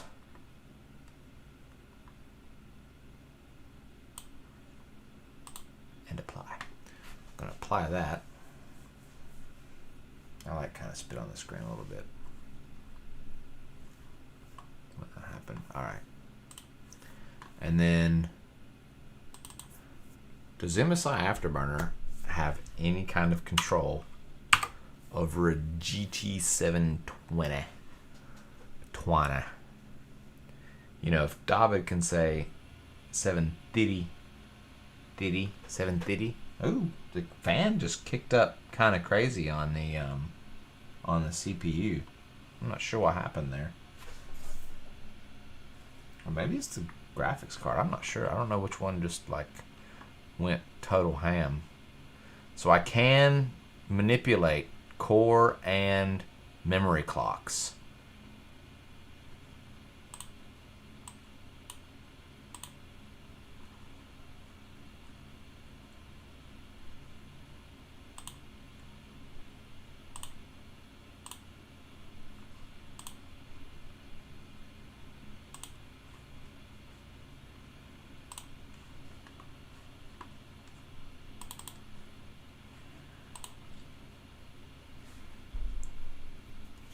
So it says.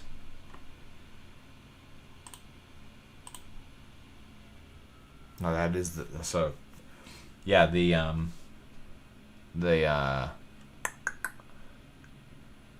little GT720 fan is he noisy. So, man, all kinds of just like crazy ass shit coming up in my stream. Stop. I don't need to know about Riva Tinder guy. Alright, so 30. Wow, I'm not sure if it was like just running at like 0 RPMs or what. So we're gonna set a custom fan curve here.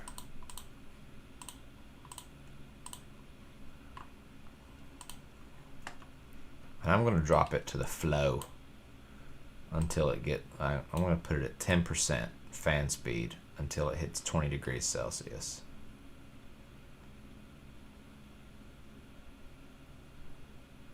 Yep.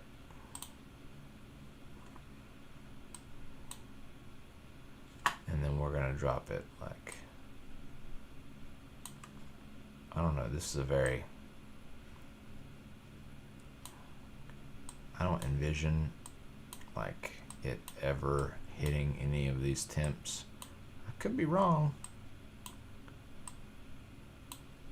I'm gonna push this fan hysteresis curve like pretty far back. So 50%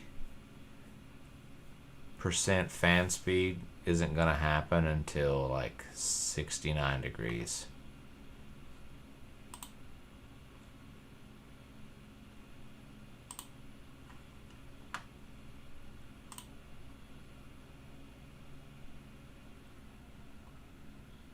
Okay, so that made it better, more manageable on temperature. So let's run Heaven. Actually, no, hold on. I want to bring you guys along for the ride on most of this. So let me see if I can get you guys. So what is going on with my display settings? Is it just like not seeing? Okay, here we go. So this is display 2. Display resolution is at 1080p. Keep changes. And then duplicate these displays. Yes. Okay. Alright. Alright. Stay right there.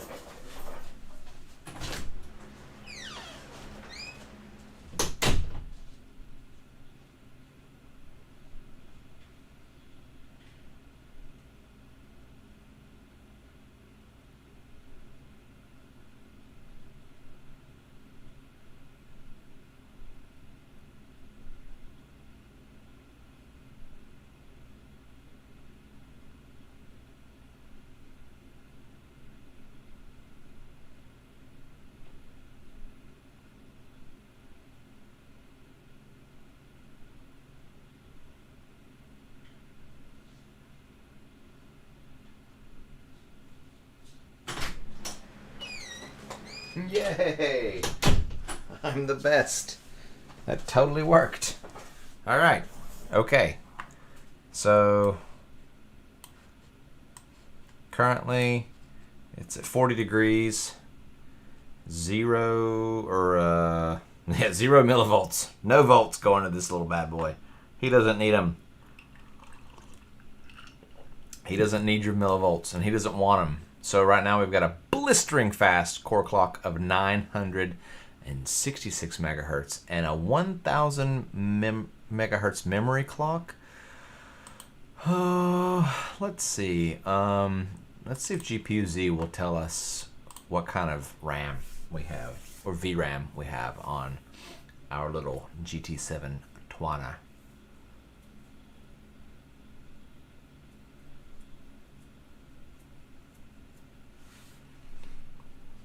Maybe it won't.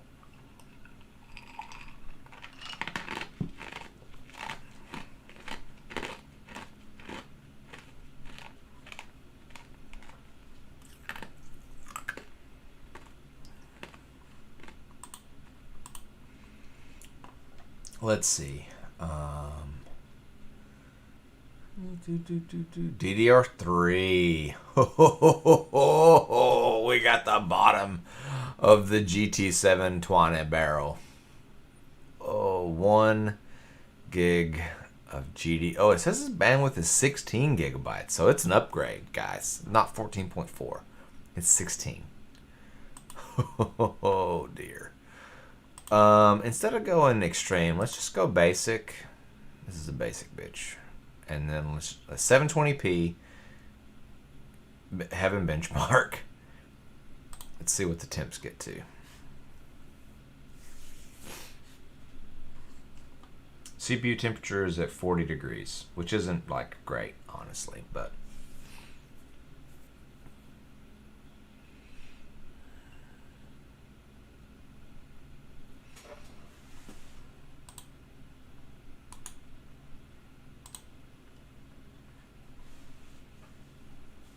all might have killed it.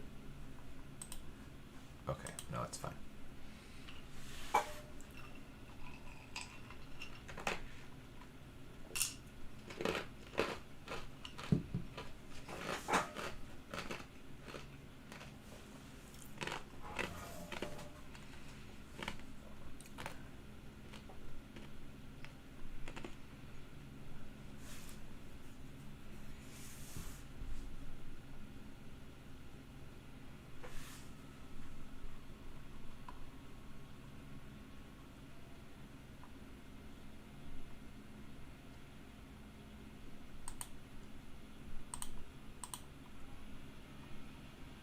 My auto fan curve is not working, so I'm just gonna like manually manipulate it.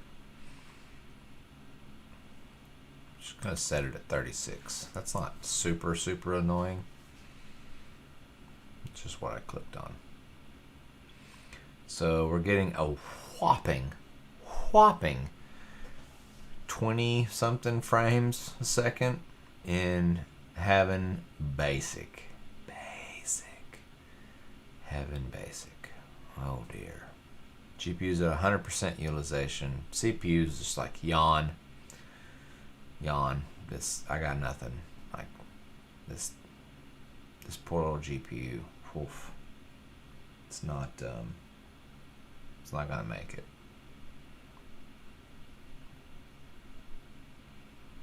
Now, the real question is, can it overclock? Can we get it from 17 FPS to 19 FPS? Because that would be like over a 10% increase in frame rate. Oh, that is ridiculous. So at 720p, low settings, which is basically what Unigine Heaven is, in DX, is this DX9? Yeah, DX9. This thing barely craps out. It doesn't like crap out 20 frames a second. It can't get above 20 frames a second. Ooh.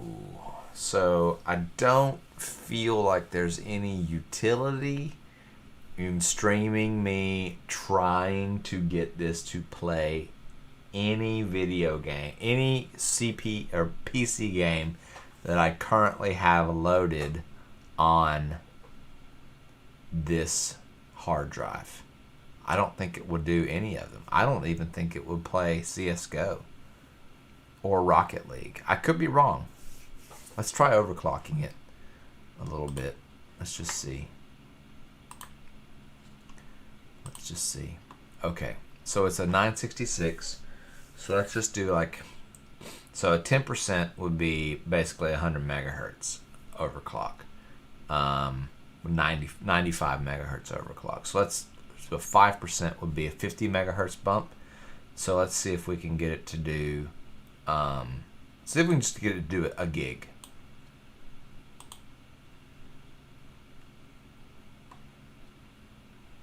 Yes, no.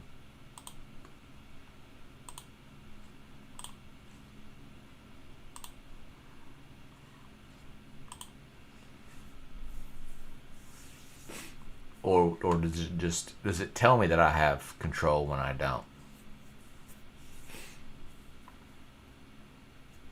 Oh no, it does. So 1032. What did I say? 966 base clock. So if we can get 1066 out of it, that would be like pretty dope. Oh, it went straight up to 1097.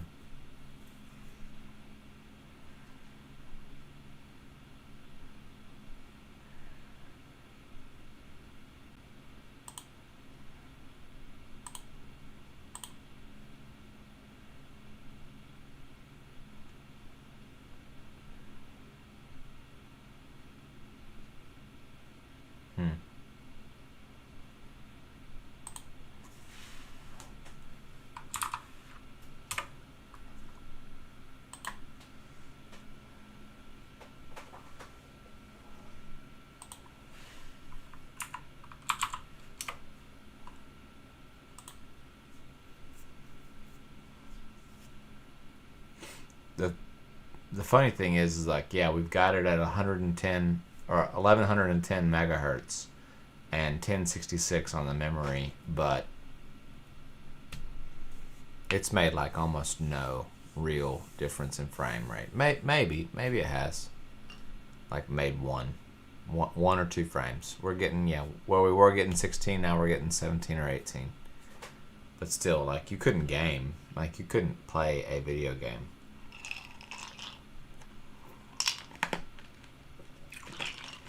Would you want to play CSGO at 21 FPS? No. No one would.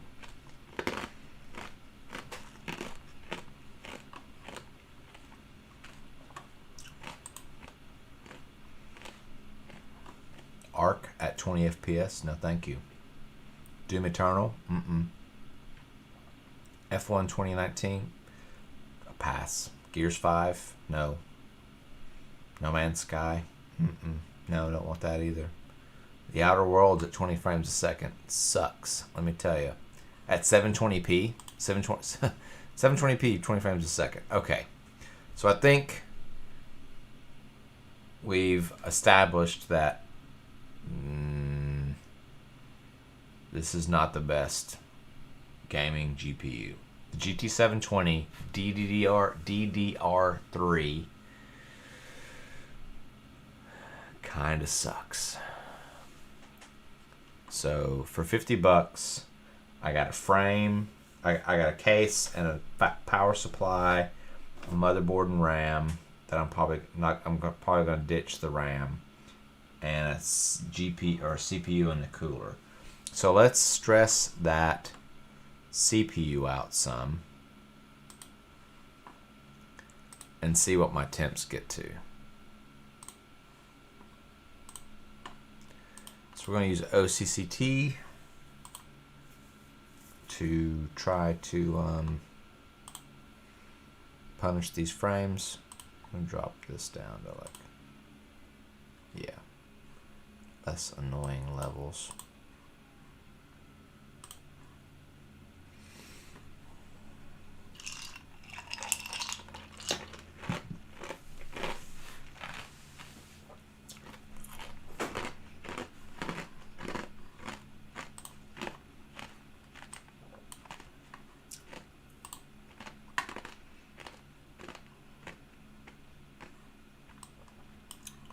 Okay, so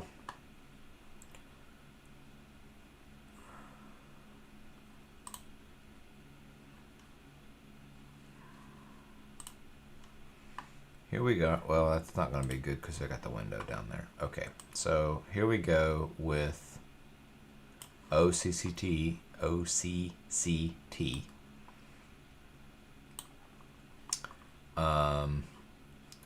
Don't need the graphics card stuff. I really don't need the motherboard temperature either. So let's do, what should we do, guys? Let's see what the temperatures are looking like. We'll go small data sets and see if that just like blows it up or what. Alright, so at idle right now, just coming off of that heaven benchmark, which really doesn't stress the CPU at all, we're sitting at 39-ish degrees, 37-ish degrees. So somewhere between 37 and 40 on the package.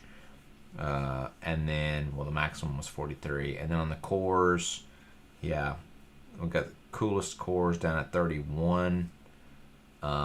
And then the hottest one being like 37. So let's go ahead and watch OCCT try to get $1 from me. I've already sent them $1. I guess that was on a different install. And let's see what happens to our poor 2600. Alright, immediately we're up into the 50s. Oh yes. Climbing fast.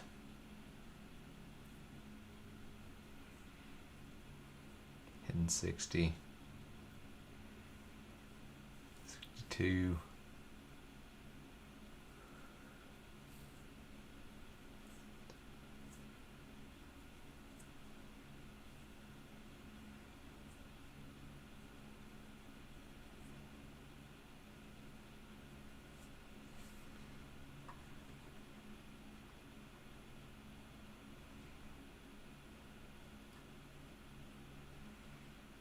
honestly, this isn't like terrible, like 66. So, but what are our frequencies at? Frequency, yeah, we've dropped. So we were at 37.9 and now we're down to 34.9. But we're holding pretty good, right? Like, yeah. So we dropped out of boost and we're just like hovering at 3,500 base. So once we hit 3,500 base, well, we're still climbing to 70 degrees. Still climbing a little bit. So I want to see how this levels out. What's that feel like? The actual aluminum does not, the edge of the fins does not feel very warm. Interesting. So we're still climbing. Are we still climbing? No, 70. We're like 71 on the package. Cores between 67 and 72. Surprisingly tight core grouping, according to what OCCT monitors. Starting to level off here, so we're going to be in the 70s, which is like totally acceptable for small FFTs. You know, trying to get some heat into the CPU. It's done exactly what it's supposed to do. It went through boost, and boost expired. You can see the boost as it goes from above 35 up into the 37, 90 areas. Here, 36 probably, and then boost expired and it went straight to basically 3,500, 3491, and it's at 3491 and still climbing a little bit, 74 degrees Celsius. As long as it stays under 80, I'm probably not gonna mess with it. I like how close the Man, I can't believe how close the core temps are. But this is a 26. This is a 2000 series, so I don't know if the non-K version had a soldered TIM between the IHS and the actual CPU die. They used solder instead of a thermal paste. Maybe it did. I'm not 100% sure. So still very usable temperature, 74 degrees. Now granted, I do have the side panel off, and so in a case where in this case with the side panel closed, probably would start to eat its own exhaust pretty quickly. It might probably add another 4 or 5 degrees on there, but still that would put it right around 80 degrees Celsius, which is fine. Totally fine with that.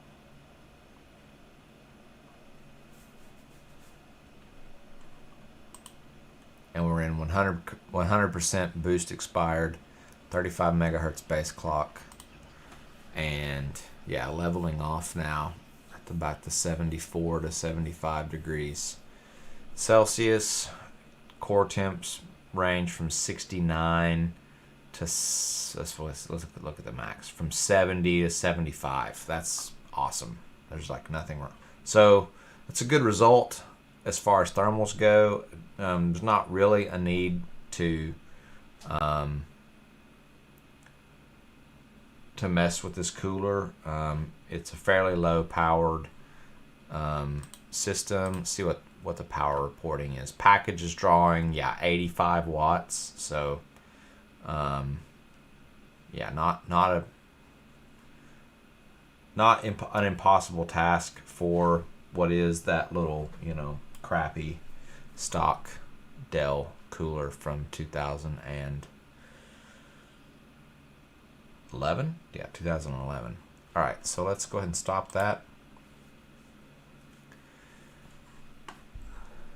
And exit that, and then let's find Cinebench.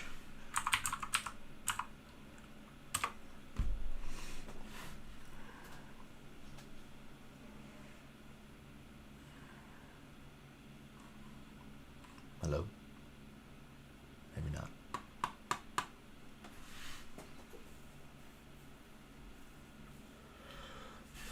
So thermal wise, why did that not?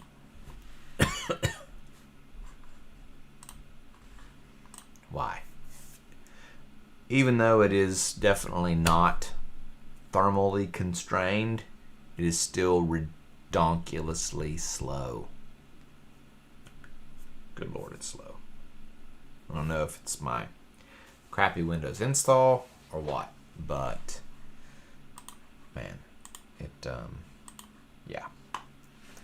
All right, so 2600, 4 cores, 8 threads, multi-core.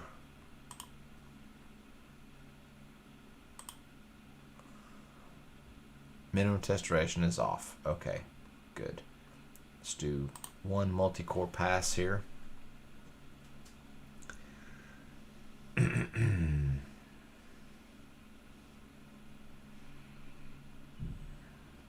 So this should come in at the bottom of this stack on a multi-core pass, for sure. We'll see.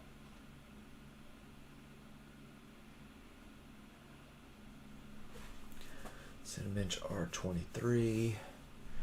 So we'll run this, get us a score in multi and single.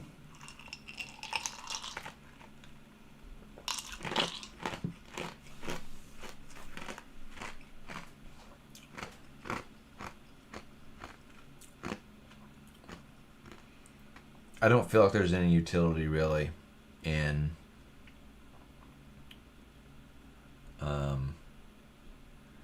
doing any kind of benchmarking of the GT720. It's a display adapter. It's not a graphics card. There's no utility. It's not going to run. It won't even run CS:GO more than likely. I mean, I'm going to give it a shot. I'll give it a shot. You know what? You talk me into it. YouTube, you talk me into it. I'll give like Rocket League maybe. Maybe we'll try Rocket League and see if it actually can run at 720p and see how that goes. But we're gonna break this thing open, and we've already got it broken open. We're gonna yoink that thing out, yoink the mismatched set of RAM out, and put these crucial ballistics in there. Hopefully they work. I'm not really like 100% sure if they do or don't. I think I might have another set of DDR3 somewhere, but that should give us 16 gig of RAM, a GTX 720 or 720, a GTX 770 WindForce gigabyte, been rebuilt. It's in good nick, and hopefully that gets us to a place where this is like usable, you know. I feel like those two upgrades and a straight SSD. This is like a PNY cheap 240 gig SSD, but it doesn't have any DRAM, so it's really not like an upgrade really. It is a solid state drive, but there's no DRAM, no DRAM controller on here, so it's not. While it is probably a little bit faster than that hybrid SSD, probably not noticeably faster. But a clean Windows install probably would be noticeably faster instead of this decrepit thing that I'm using here. And then when I say faster, I don't mean faster like you'll get a better Cinebench score. Cinebench is like super variable anyway, so tough to gauge on that. But like you might, it would maybe be more responsive in Windows with an SSD. But I think in general, it would be more responsive with a Windows install that's not got as many barnacles attached to it as this test Windows install I'm using.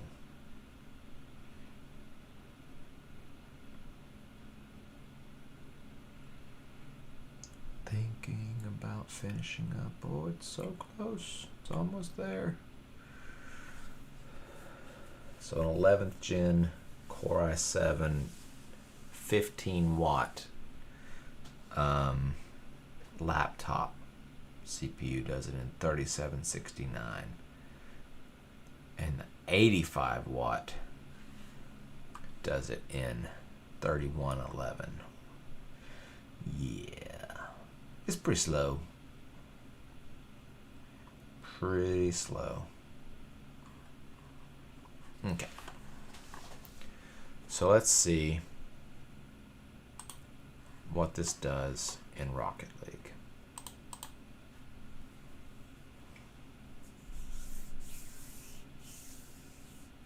We got updates, team. Awesome.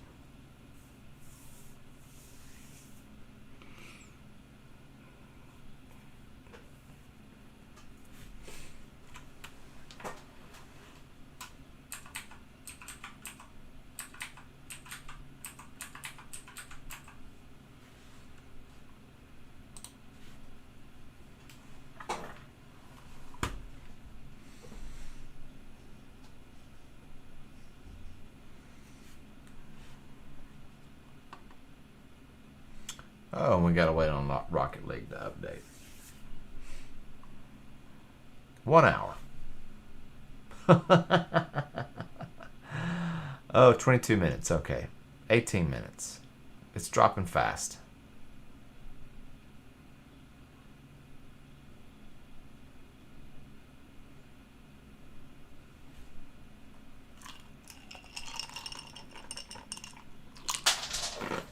Oh my God.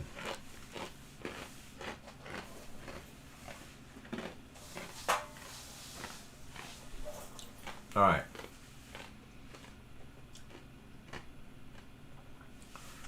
So if the motherboard and BIOS, and I've heard that I've read that Dell XPS systems have like a whitelist, or a incompatibility or compatibility problem with graphics cards. So if I had my druthers, I think like the top card that would be useful for pairing with a 2600 non-K is probably going to be like either a 1050 Ti or a 1060 6 gig, or even a 3 gig. 6 gigs probably you could offload a little bit more of the stress onto the GPU. The 2600 is going to be the limiting factor here, obviously. But it's still 4 cores, 8 threads. You're going to get mild amounts of stutter and whatnot on it. It's a micro ATX board. I like the way XPS 8000 series chassis, like the cases look, and they are well built. There's like zero chassis flex on this thing. This thing is like a freaking tank. I think like the best thing you can do is to replace that. Just replace the guts. 460 watt power supply should be fine for a fairly low power build. Like, actually 460 watt, like if you wanted to go micro ATX like 10100 or 10400 Intel system, or AMD, you pop 3600. I don't know about a 5600 on that, but if you went with like a 10100 or a 10400F and a I would go with 10400F and a GTX 1660 or 1660 Super. would make for a pretty compelling gaming machine, and should all fit in this chassis fairly easily. And they're low power components, so the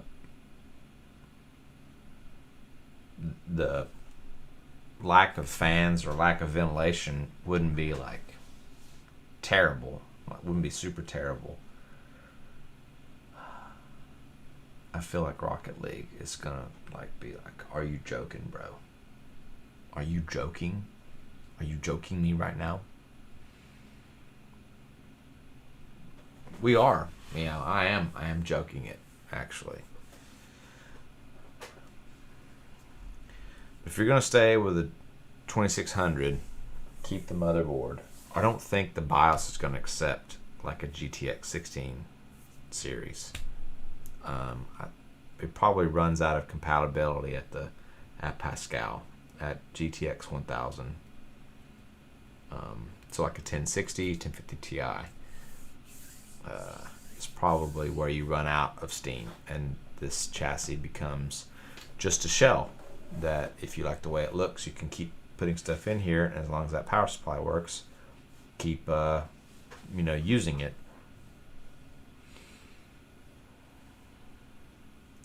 So yeah, well, I have a micro ATX board and a 10600K, but that 10600K, well, if it's overclocked, at least uses considerable power. Yeah, it can take over 150 watts. If you've got the 10600 running at like 5 gigahertz, yeah, it's over 150 watts to run that. So at that point, this becomes a liability for sure, because you saw like the 2600 is, flat out it's pulling 85 watts. So that's like almost doubling the amount of power that's being pulled, which this is going to quadruple max the amount of power that being pulled off of that power supply, and I worry about it. Let's just look and see. I might go with the 560 Ti, honestly, since I have it back there. I also have like a micro ATX X58 board. Throw that in here with like a Xeon on it. That make a pretty decent workstation. You put a Xeon 6 core and this little GT720. Like if you needed a workstation on the cheap, on the super cheap,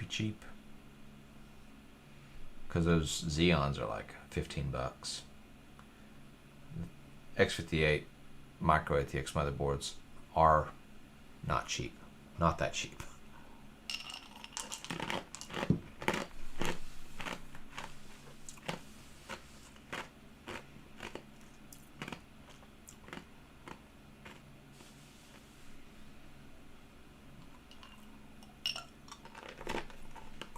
Okay, well, as you can see, time for libation number 3 while we wait on Rocket League to be done. Kind of warm, mildly warm temperature coming out of the power supply.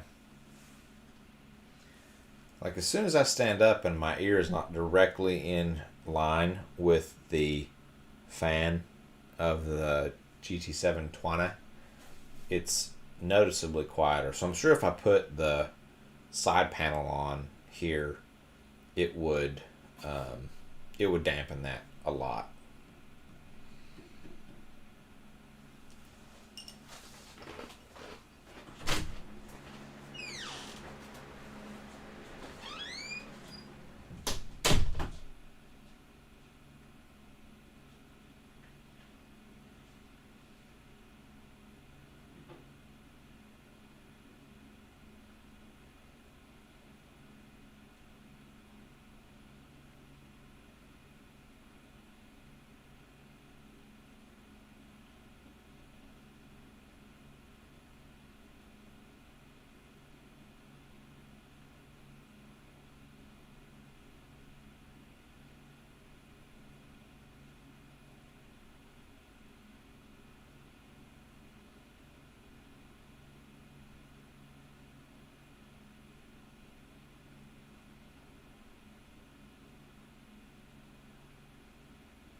Oh my god, it's still not done downloading.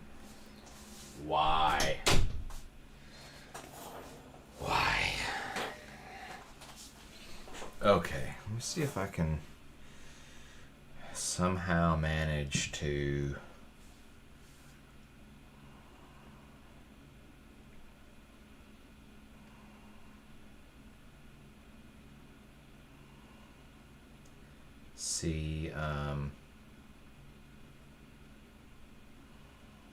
see this stream and respond on my phone.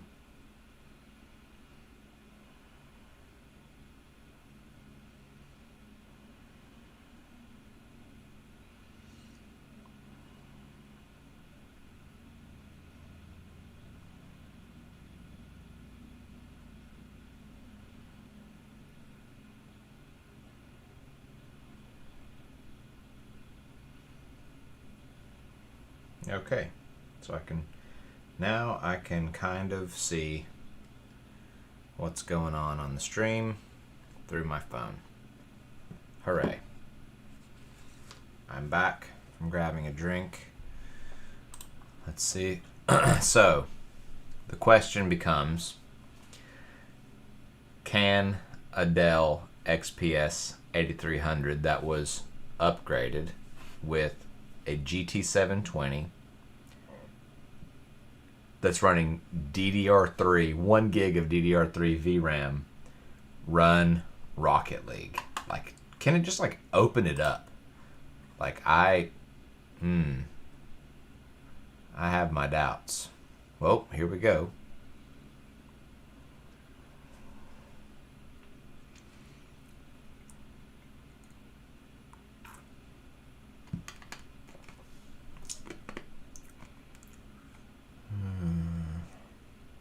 Okay, well, we have a screen. Let's see, 20 FPS Rocket League. Press any button to start. No, I don't have any friends. 15 FPS. CPU's at 50 degrees.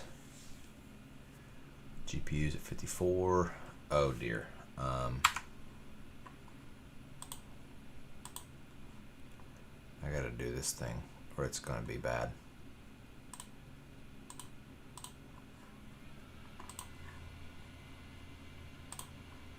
There we go.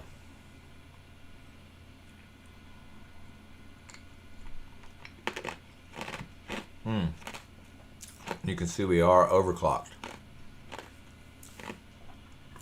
Up here, we're overclocked. So base clock's 966. We're up above a gig. We broke a gig. Got a super light memory overclock on the memory. One too many memories, baby.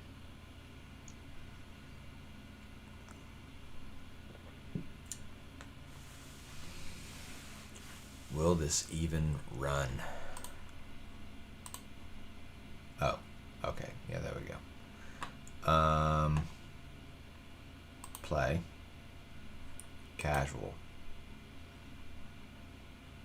Chaos.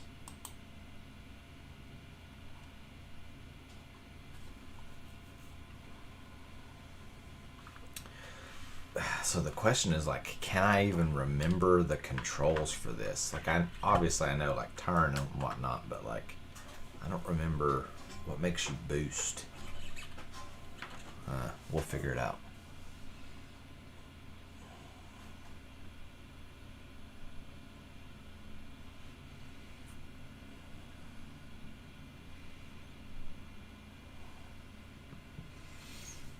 So right now we're searching for a 4-on-4. Matchmaking takes up to 2 minutes.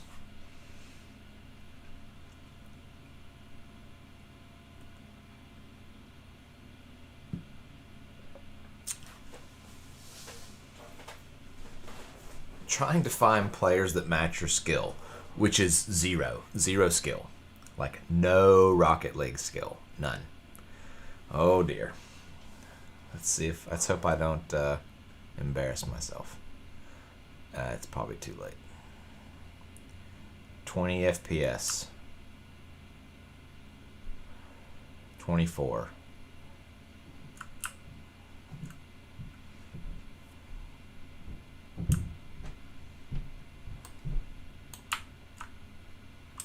Oh boy.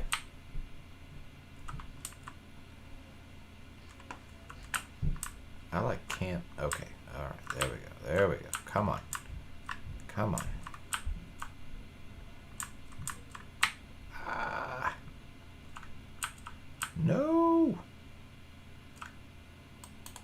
Yeah.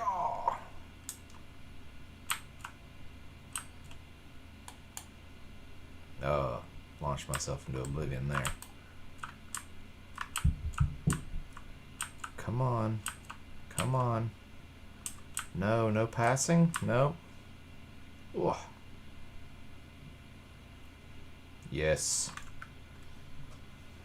My team scored. Your team did not.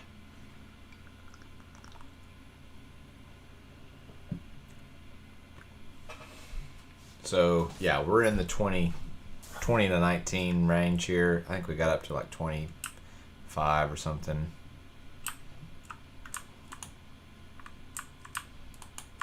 Oh, come on. No.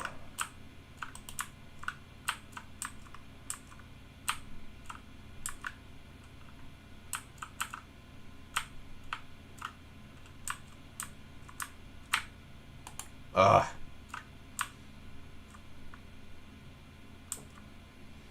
No.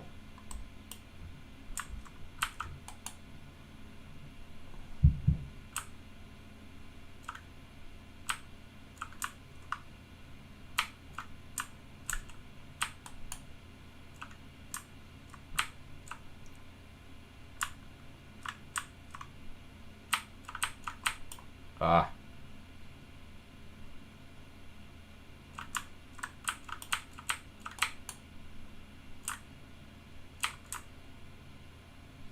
Come on.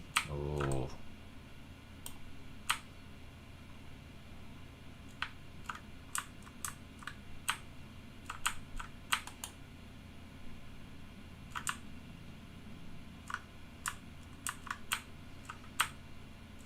So this is like not unplayable at 20 FPS, but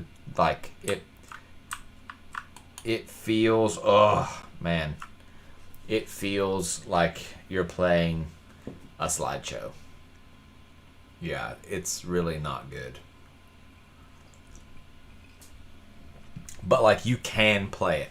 So I eat my words. You can in fact play Rocket League on this this game or this game. I can't talk. You can play Rocket League on this PC. So will it be the best experience ever? No, it will not. Oh come on, no.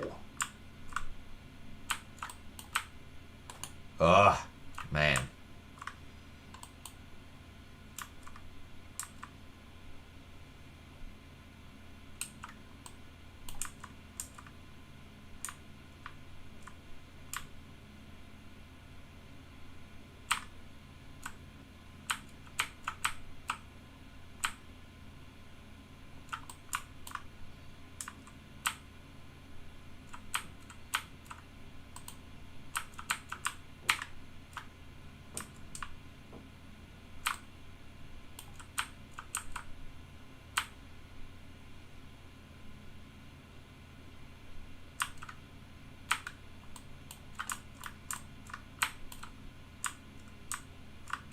Nah, man.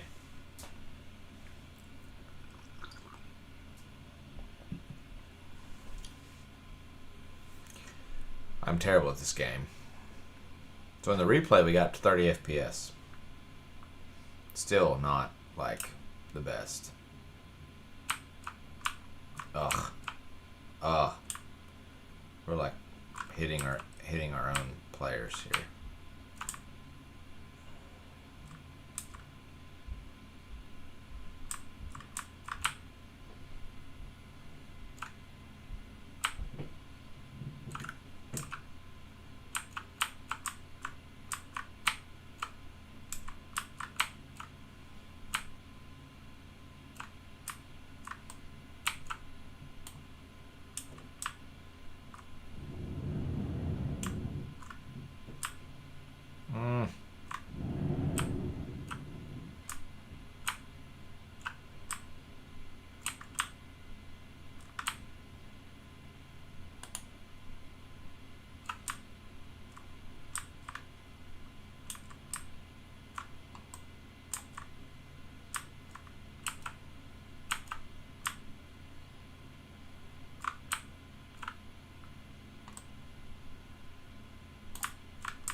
Oh, man.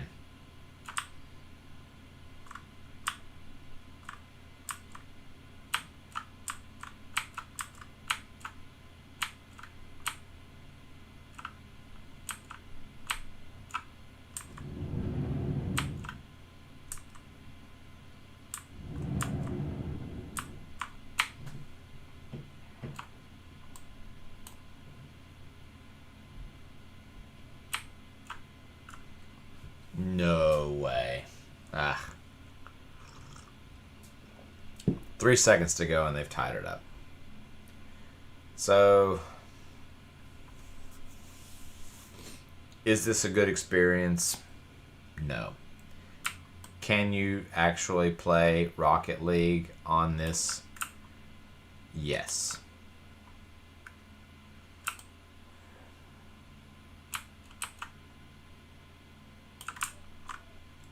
Yes.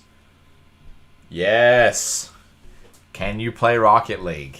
It's yes. Yes. Yes. I'm playing it and I won the game for my team. So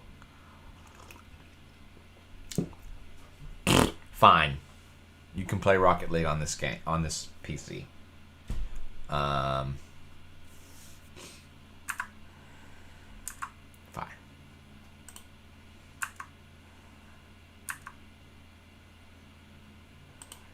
I'm going to save that replay and call it winner. Let's view my replay. Oh no, I don't want the whole game.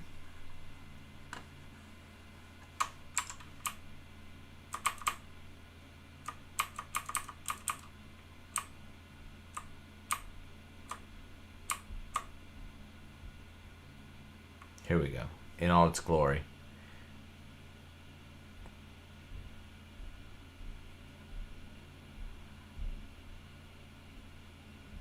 Boom. In, son. That's how we do it.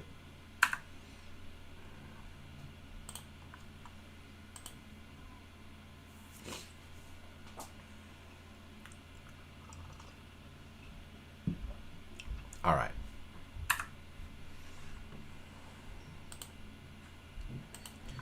So my family's probably getting kind of hungry, and they probably want to eat dinner. So what did we learn? In its stock configuration, a working, and this one is, a working Dell XPS 8300. Refurbed. It's a refurb, I guess, because it's got a refurb ticket here, and the GT720 was not an original offering that I can find on Dell's website for this chassis. So at some point it was refurbed in like 2014 or 2015 or later even, and the GT720 GDDR3 or DDR3, I think it's just GDR3, DDR3 1 gig card was put in here. It's pretty terrible. It gets about 20 FPS at 1080p in Rocket League. Let's load up F1 2019. Just it's not gonna be nice. This is one of my go-to benchmarks because it's so consistent. Man, it's just like the same result run after run after run. Oh, it's not available. Yeah, I got. Yeah, because I'm on a new.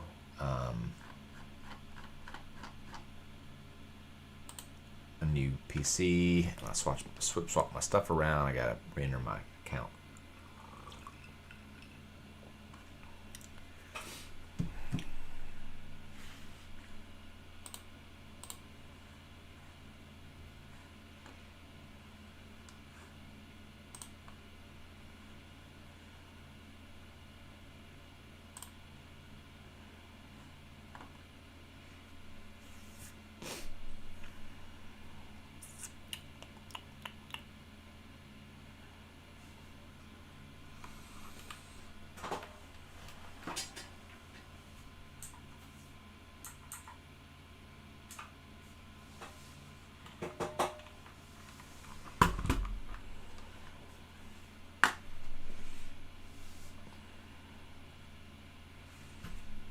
Not a very big fan of Xbox Game Pass.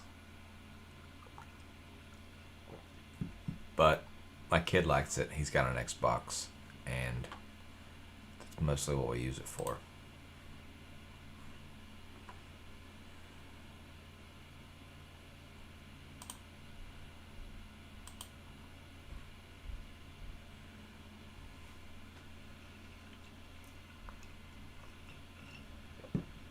Pay the extra fees for the PC usable stuff. And F1 2019 has an extremely repeatable benchmark.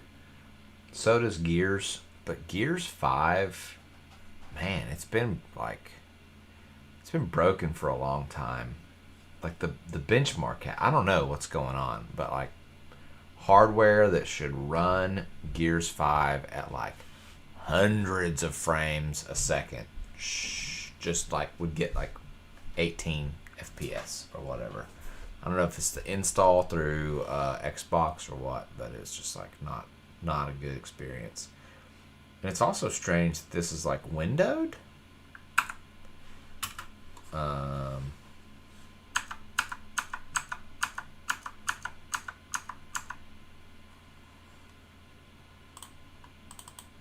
There we go.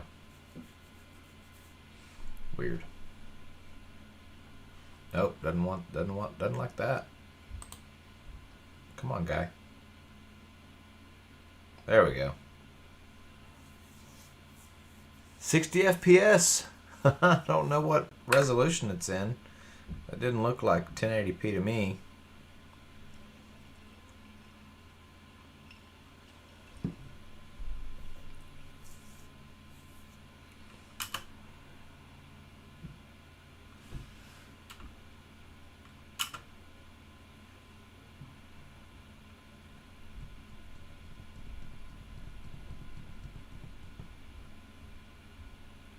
Now we're at 30 FPS.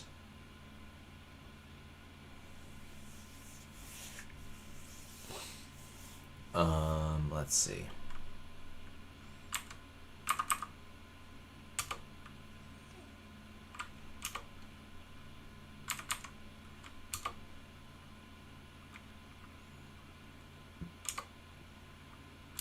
Yeah, we're at 720p right now.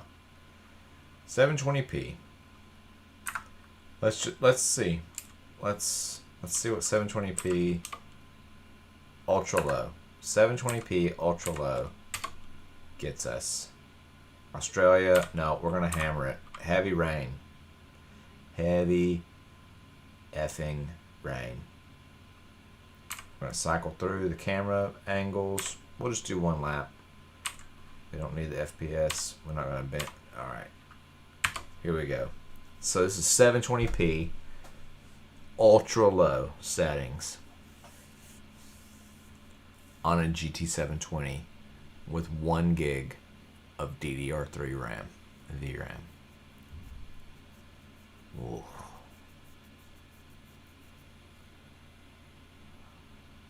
I'm interested in how this is gonna go.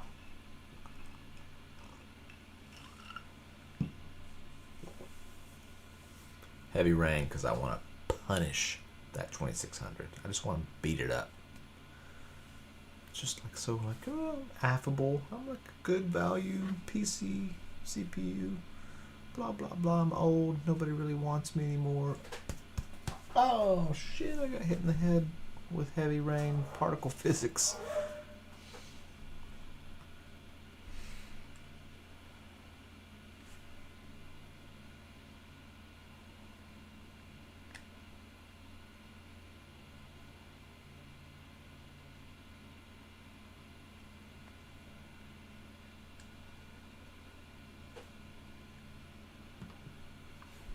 .41, 42 FPS. So like, this is really gross looking. I mean, I'm used to seeing this on like halfway decent hardware, and oh man, this looks terrible. Just terrible. Wow. Like the jaggies. Oh my god, the jaggies like on the wing, where you see the white on the wing of the curvature of the back wing. Ugh. Man, that's really bad. Oh, it's gross. This looks like 2011. Like I'm playing a 2019 game on 2011 hardware, and it makes it look like it's a 2011 game. That's what it makes it look like. So we're at 60C, 63C on the CPU, which the rain physics are making it work harder. 99% utilization, 64C on the overclocked 720 GT 720.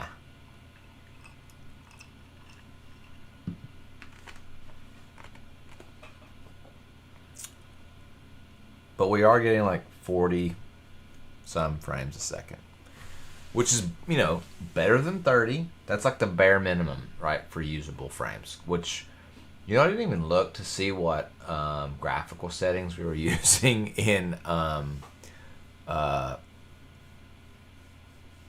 other game I just played.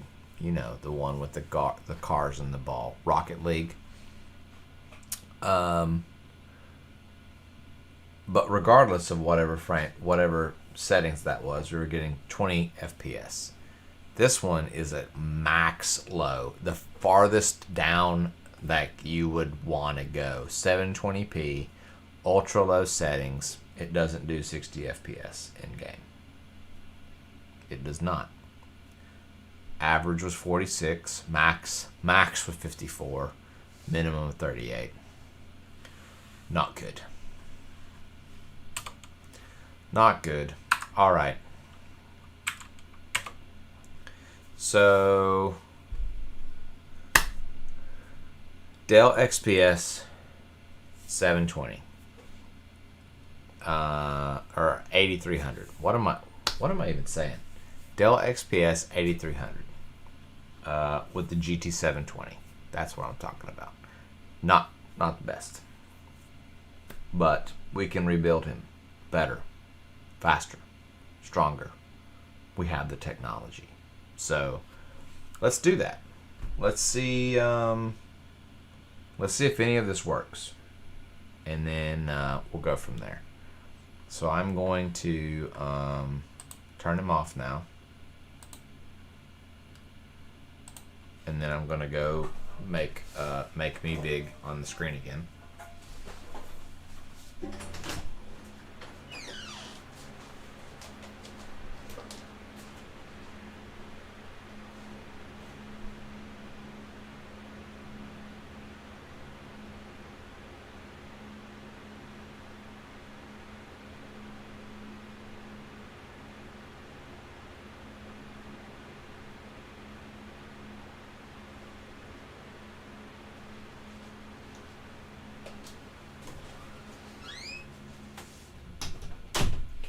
All right, so let's just let's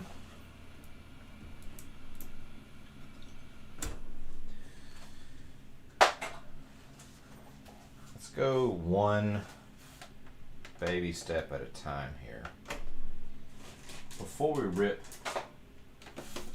the poor little GT 720 out of its home, that it is probably known for like the better part of a decade.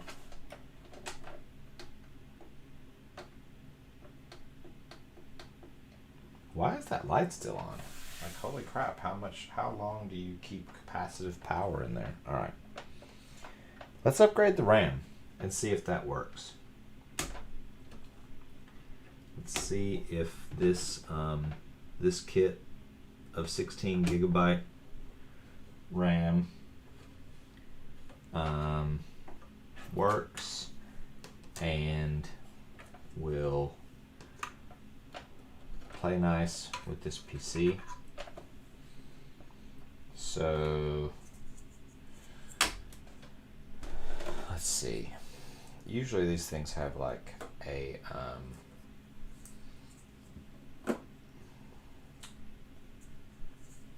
some kind of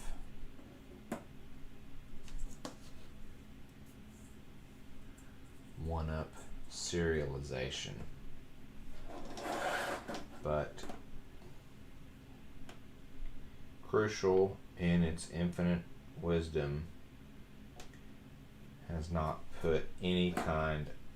No, there's no serialized anything on here. These are all identical.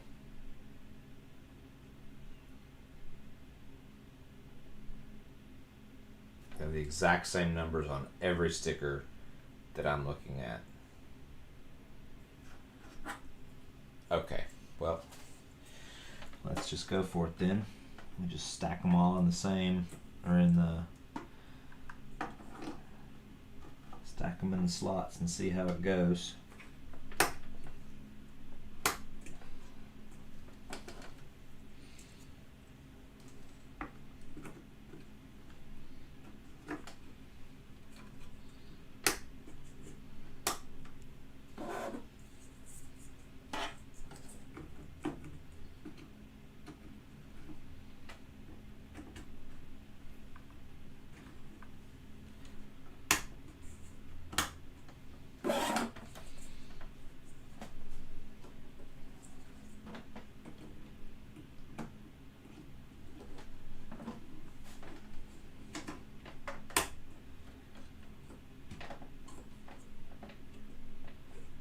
Okay, so 16 gig of Crucial Ballistics DDR3 1600 RAM installed.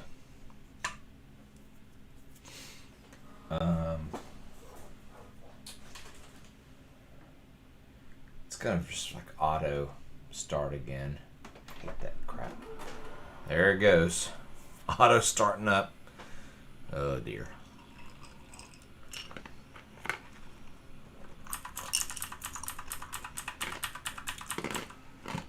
Yay. Alright. So this is the A06 BIOS. And it only recognizes 8 gig of RAM. Oh wait, no. Yeah, 8,000 megabytes of RAM.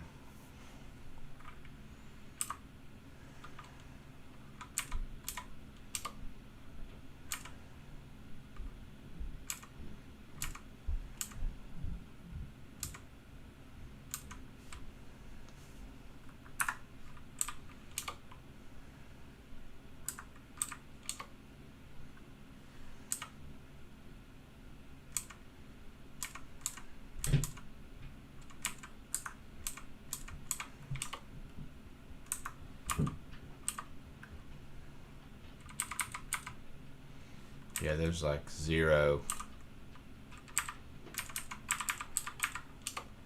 CPU configuration, hyperthreading on or off, active processor cores, all or some, limit CPU ID, CPU XD, virtualization, I don't need virtualization, speed step, turbo boost, and C6. That's it.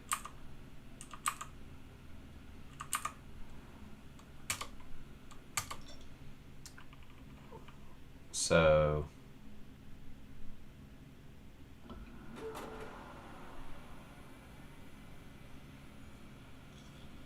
does it recognize the 16 gigabyte of RAM? Or not? The BIOS didn't. Will Windows?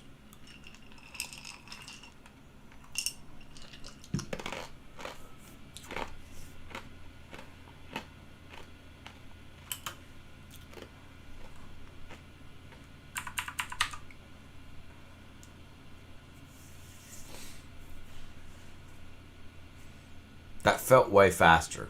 Like, way faster. Which is weird. I mean, good. But surprising? Surprising.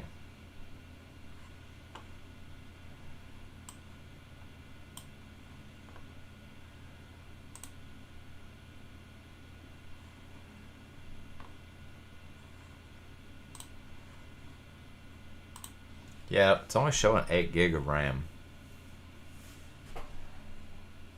Was that was maybe it's a 4x2 set? Like, I'm not even really sure. Let's go to see if Hardware Info 64 tells me. Slots 4 of 4. So this is 4x8. But it's faster. It's like way faster than this for some reason.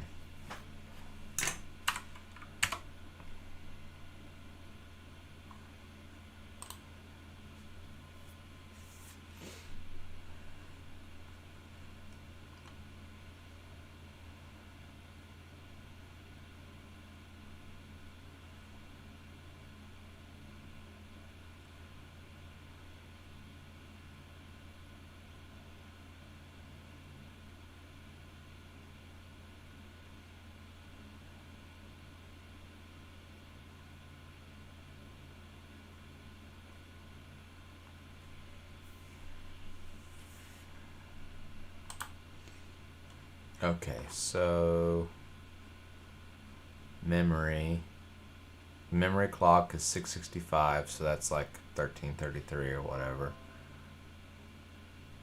Super tight. Maybe it's the tighter timings. What are these set? Because this is at 99924T, and these don't even say. Like they don't even have timing. It's crucial not even put timings on the DIMM. Nothing. So maybe it's just way tighter timings, because it felt way faster when it booted up.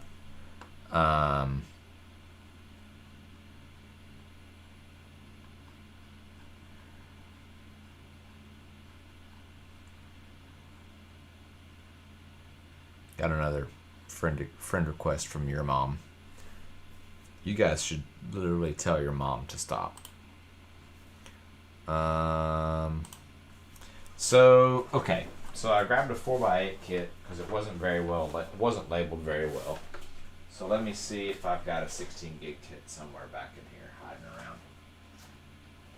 around. DDR2, probably not what we want.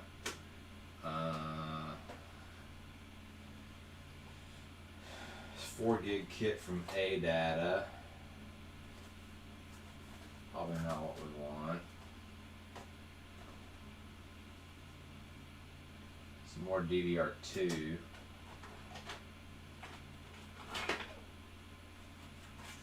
Sniper from G-Skill.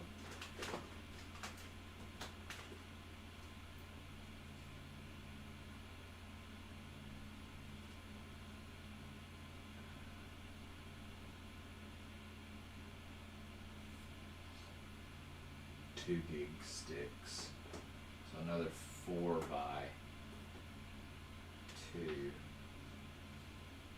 So I've got, let me see if I've got these like stuck in a machine somewhere, stuck in another motherboard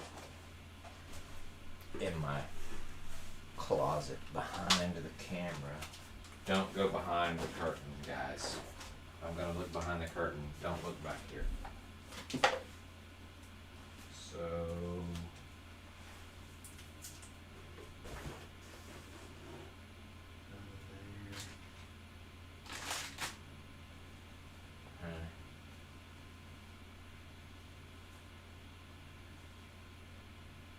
got a G-Skill sniper kit, but I've only got 2 sticks of it.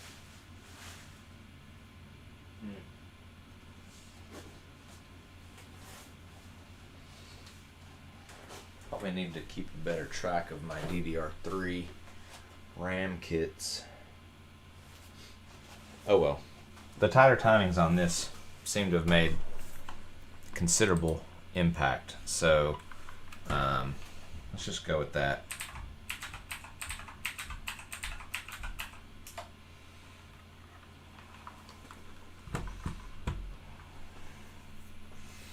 So we're going to go back to F1 2019 just to see if RAM timing makes any kind of difference. to this overall. So we're still at 8 gig.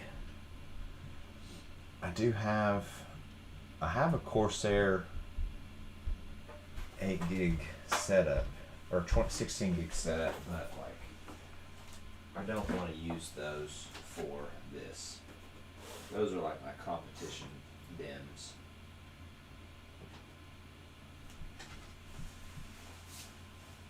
Because they're like DDR3 2400 megahertz. And yeah, I'm not putting them in this. There's no point. That's for like a 4790K, clocked at, as close to 5 gigahertz as I can get it.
Okay. So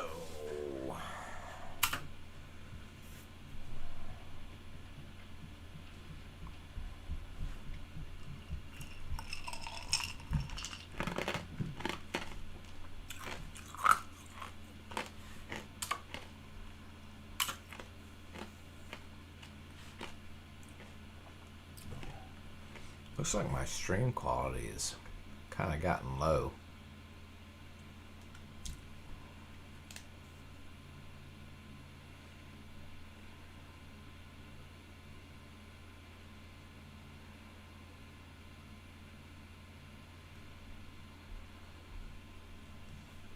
Maybe it's just my phone.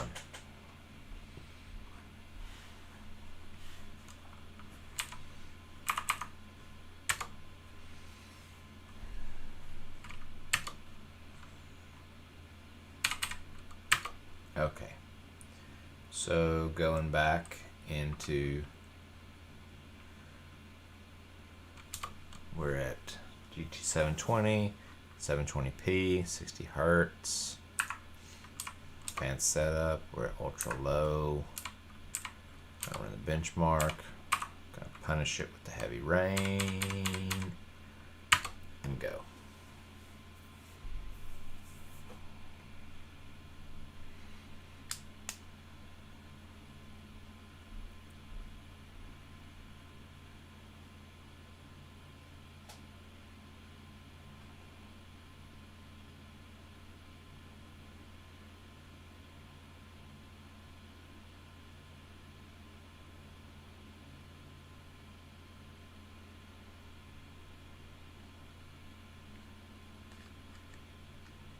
I think it was just my phone.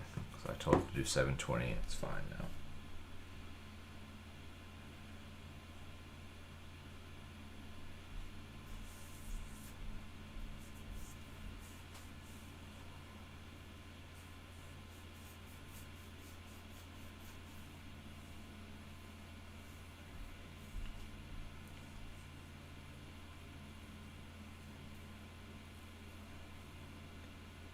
Thinking.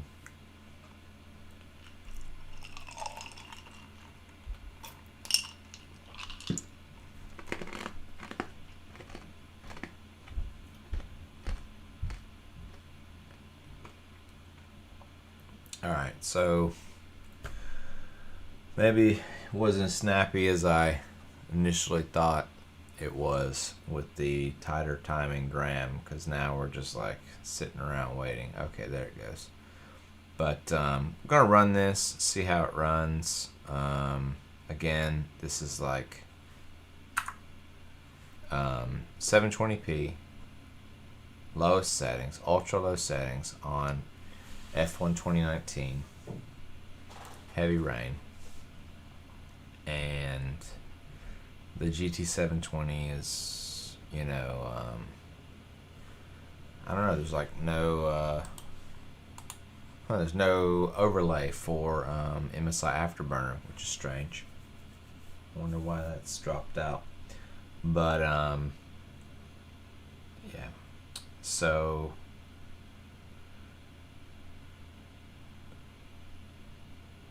we'll see what the results are when we get to the end of this test run. But I'm not convinced that replacing a mismatched set of two 4 gig DDR3 DIMMs with a matching set of 4 2 gig sticks of DDR3 is going to make a very large difference. It may make a little bit difference in like overall system snappiness. You know, when you're like just working around in Windows, but definitely didn't feel like it took much less time to load F1 2019 into this benchmark. And I doubt it's going to make a huge change in frame rate. We'll see. I don't even really remember what our frames were previously. Let's see. Can I find it?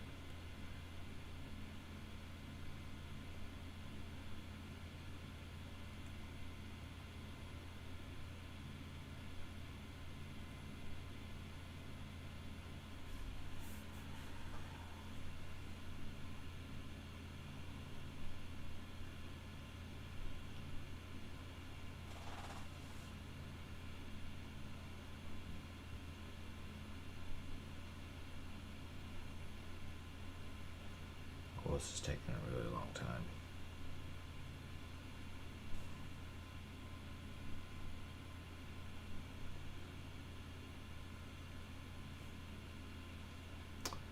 $31, $45, $53 sounds like very, very, very similar to what we had previously. I'm getting back up to our previous test run here on the stream.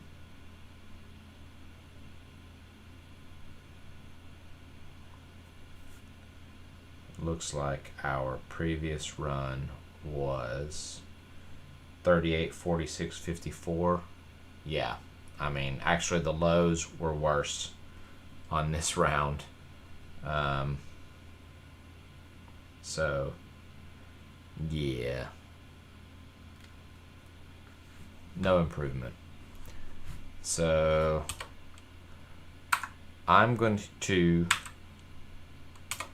do a couple of things. One, I'm going to end this stream right here. A, I know this PC works, and that's fine. B, I know that the GT720 that's in it is, I don't want to be overly cruel to the little guy. It's capable of playing some games at very, very, very low settings and very low frame rates. But the games do launch and the games do work. the two games being in question, Rocket League and F1 2019. Are there other games that won't launch? Probably. Are there other games that will have even worse performance? Definitely. But it can launch and play some games, which is kind of surprising, honestly, if I'm being honest. But even with the, I don't know if this is really a RAM. It's got to be a RAM upgrade because it's a matched kit of tighter timing.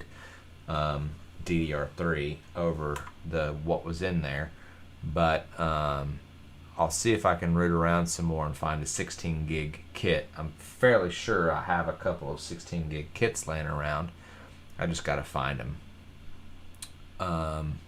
So we'll expand the RAM, and then I'll look into adding either the 560 Ti or the GTX.